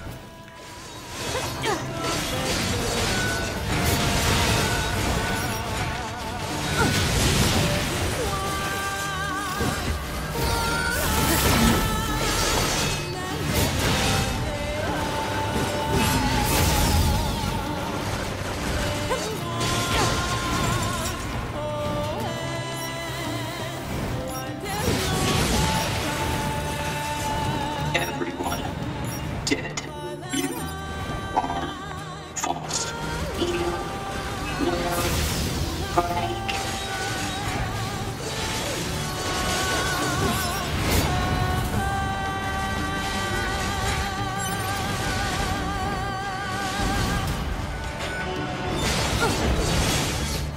This thing is giving birth to other robots.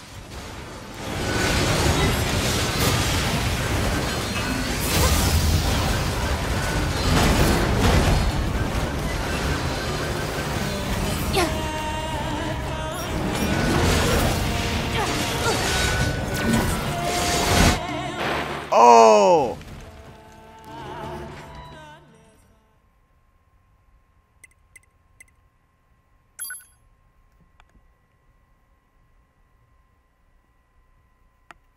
That sucked.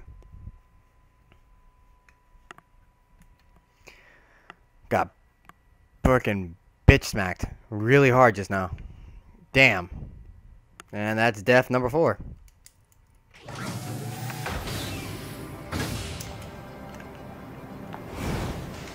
And I didn't quick save all the way over there, so now I gotta run all the way back there.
What's that?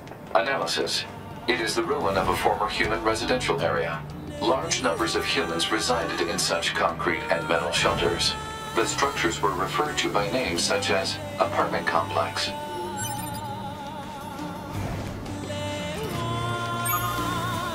Report. Mail notification received from access point.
Target confirmed.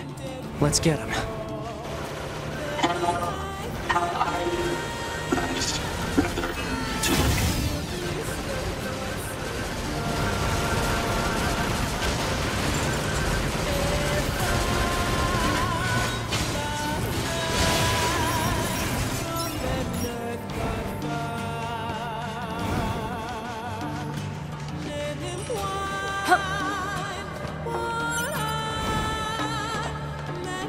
Rather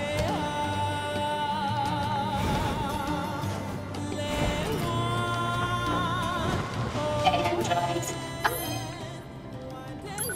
Scary. Scary. So kill.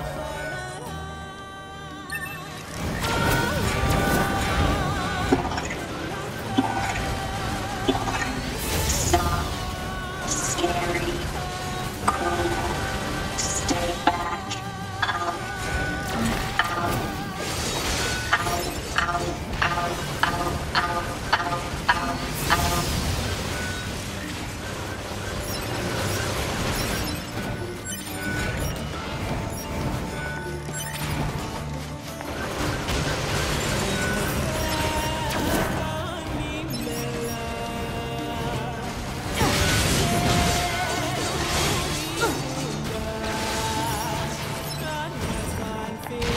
Everyone dead. You are false. You will. Oh, fuck!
I don't want to get anywhere near it because it's like does damage to me just by.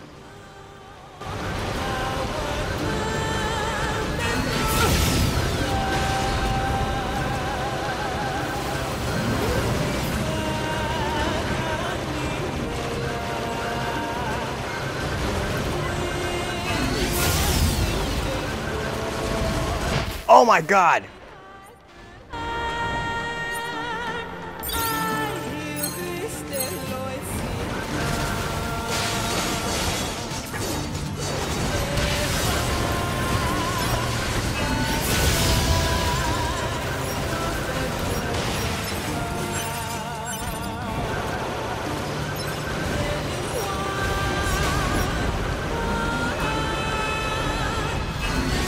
Oh god. That thing was coming at me like a helicopter. Holy shit. Oh god. We're gonna move. We're gonna move. Move position, move position. We have a lot of area to work with, so we're just gonna keep our distance and play safe. Because I'm not strong enough to take a hit from him.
Avoid, avoid, evade, evade. Go this way. I'm just trying to like chip it. I know this is a cheap way of attacking, but seriously, he hit me with one smack and I was dead. And I just want to get this damn thing out the way.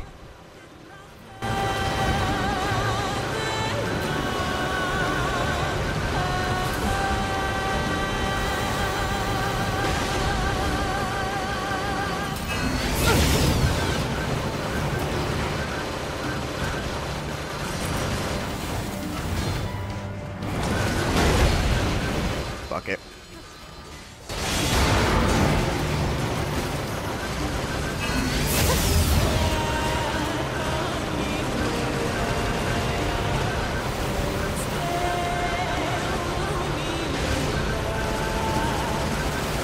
He has armor on.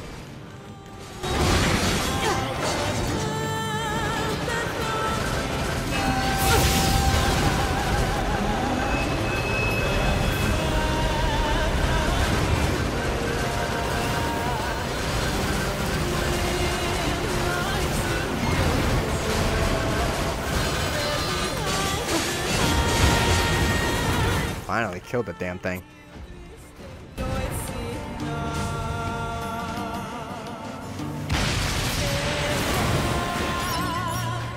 I'm not gonna lie, I thought I was gonna be sitting there all day doing that.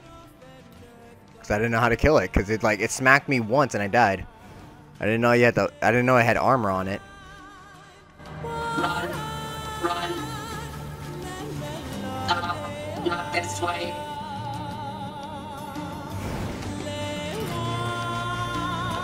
I wonder what makes them choose these words.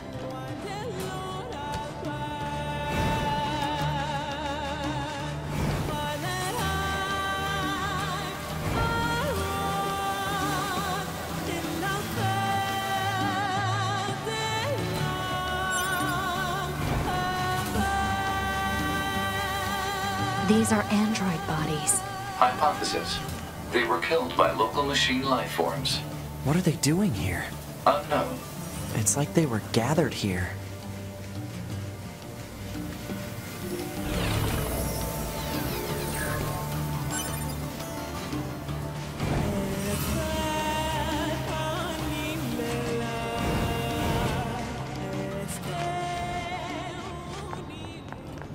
There it goes! They don't give up. Run. Run. Must run.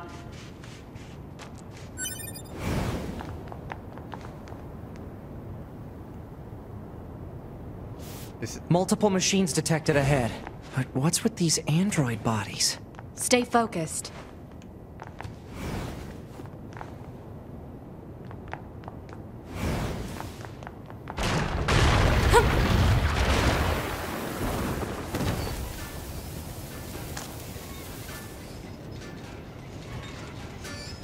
Child. Child. Child. What the fuck? What is this? Don't listen to them, 2B. Together forever. Together forever. Carry me. Carry. They don't have any feelings. They're just imitating human speech. Let's take them out. Feed me. Shut the hell up! I'll get you for this.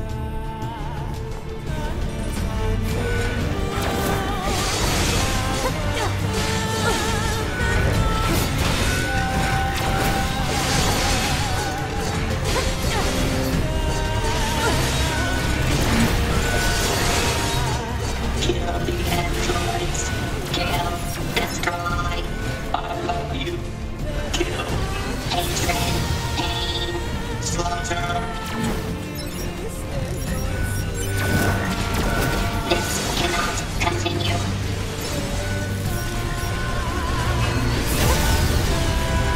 Oh my god, there's so many androids.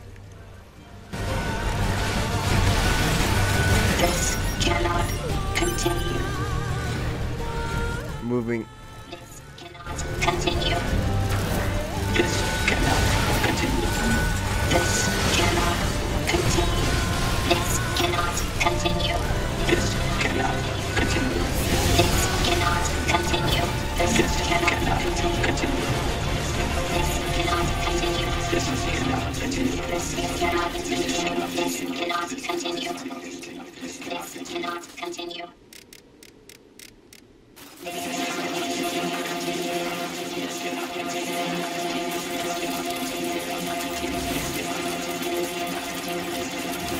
What the hell are they doing?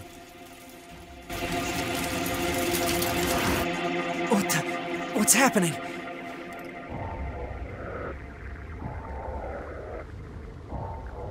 What the fuck?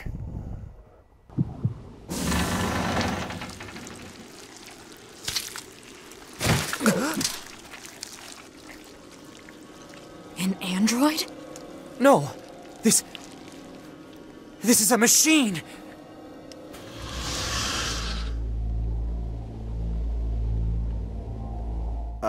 I don't feel comfortable about it being naked.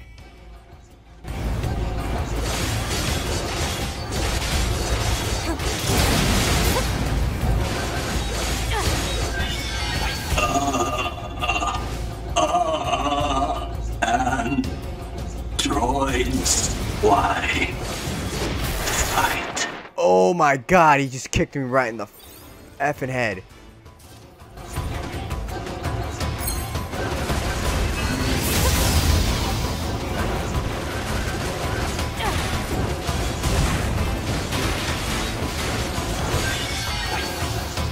Sword. Dodge. Projectile. Deflect. I think he's evolving. We better finish this quick.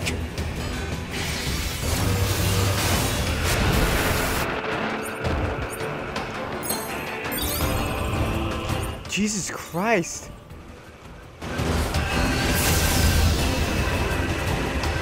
I need to change weapons. Hold up.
freaking android butt-ass naked, man. Is this really a machine? Mike, I'm sorry. Oh god, it's healing itself.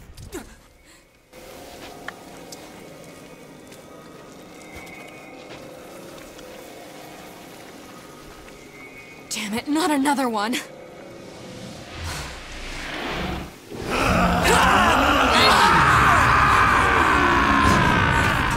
2B! We gotta get out of here!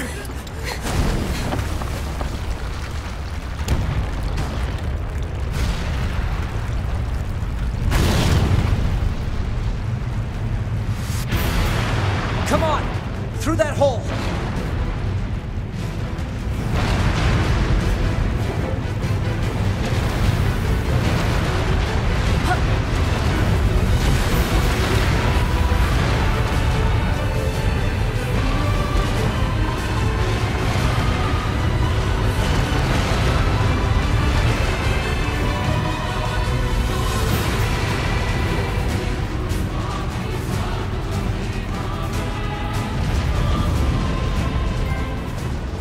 It's a healthy baby boy. Looks like we're safe now.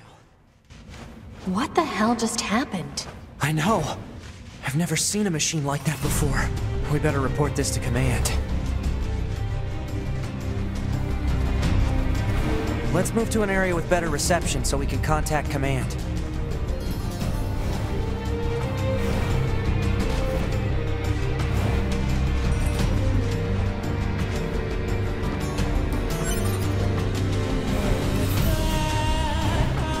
I don't even want to know, man. That was some next level shit.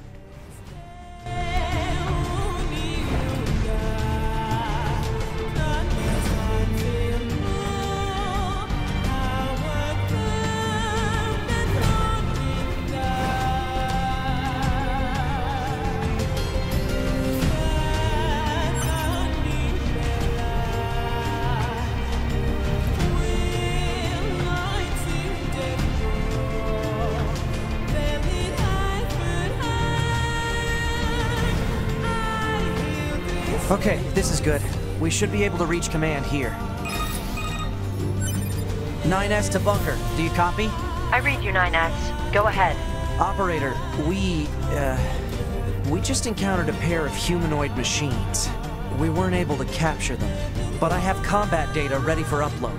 Understood. Ready to receive. Hopefully you can get something out of it.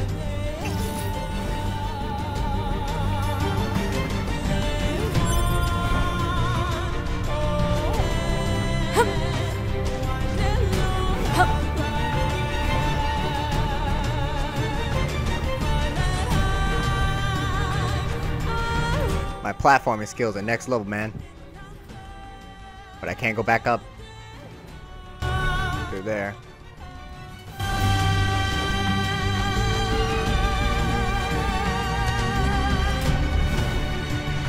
I want to get back up the way I came, but it's obvious I'm not going to be able to do that. So I probably just screwed myself up.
Hey, welcome back.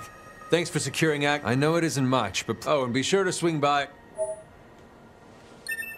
What can I help you with?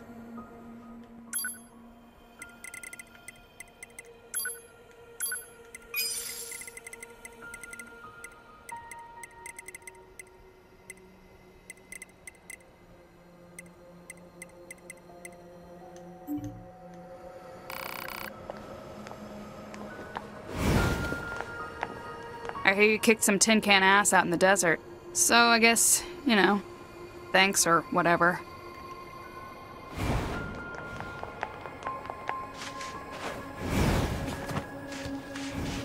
Whew. I think we've earned a breather. Say 2B? I was hoping we could talk about our next move. I'm worried about the damage we took in that last battle with the machines. Maybe we should return to the resistance camp to resupply and conduct maintenance? All right, let's go back. You got it.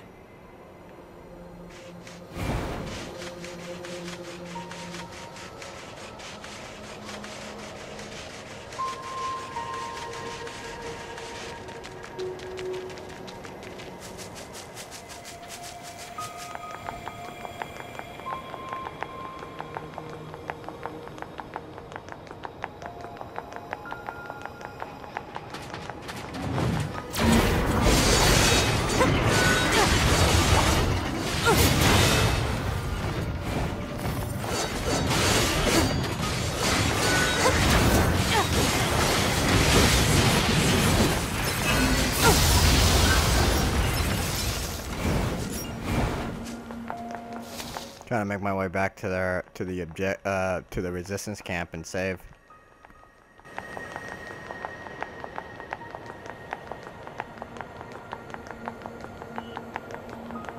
Damn, she's trucking faster than normal. Well, normal for her anyway.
Okay.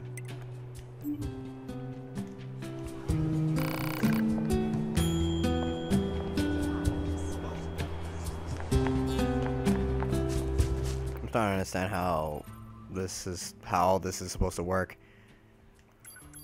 Alright. I'm tired. I'm so tired.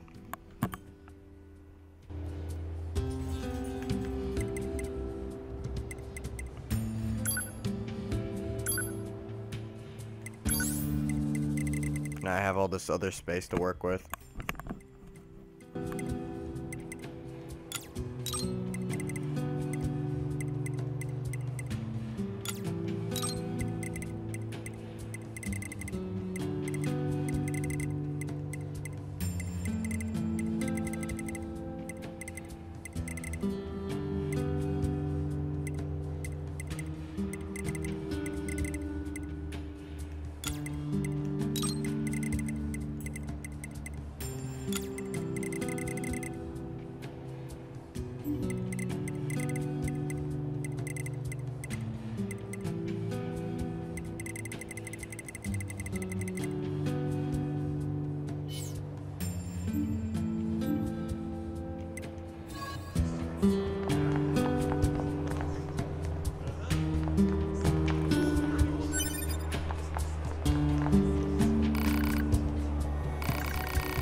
I knew that's what that was.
Okay, we're done.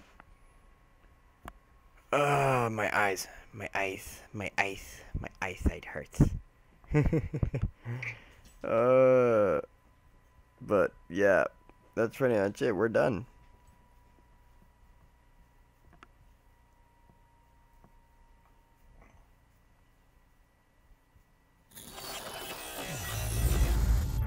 We're done for right now. So this was the first session of NieR. I'm actually surprised because I didn't get bombarded by phone call. My dog with their squeaky toy. I'm surprised I didn't get bombarded by texts or phone calls and stuff like that during this session and stuff like that. So yay, because I covered a lot. When we come back, I'm going to be playing more of this because why not? And this game is fun as hell in my eyes. So thank you guys for watching. Like always, go underground. I'll see you guys with more NieR probably later on in the week.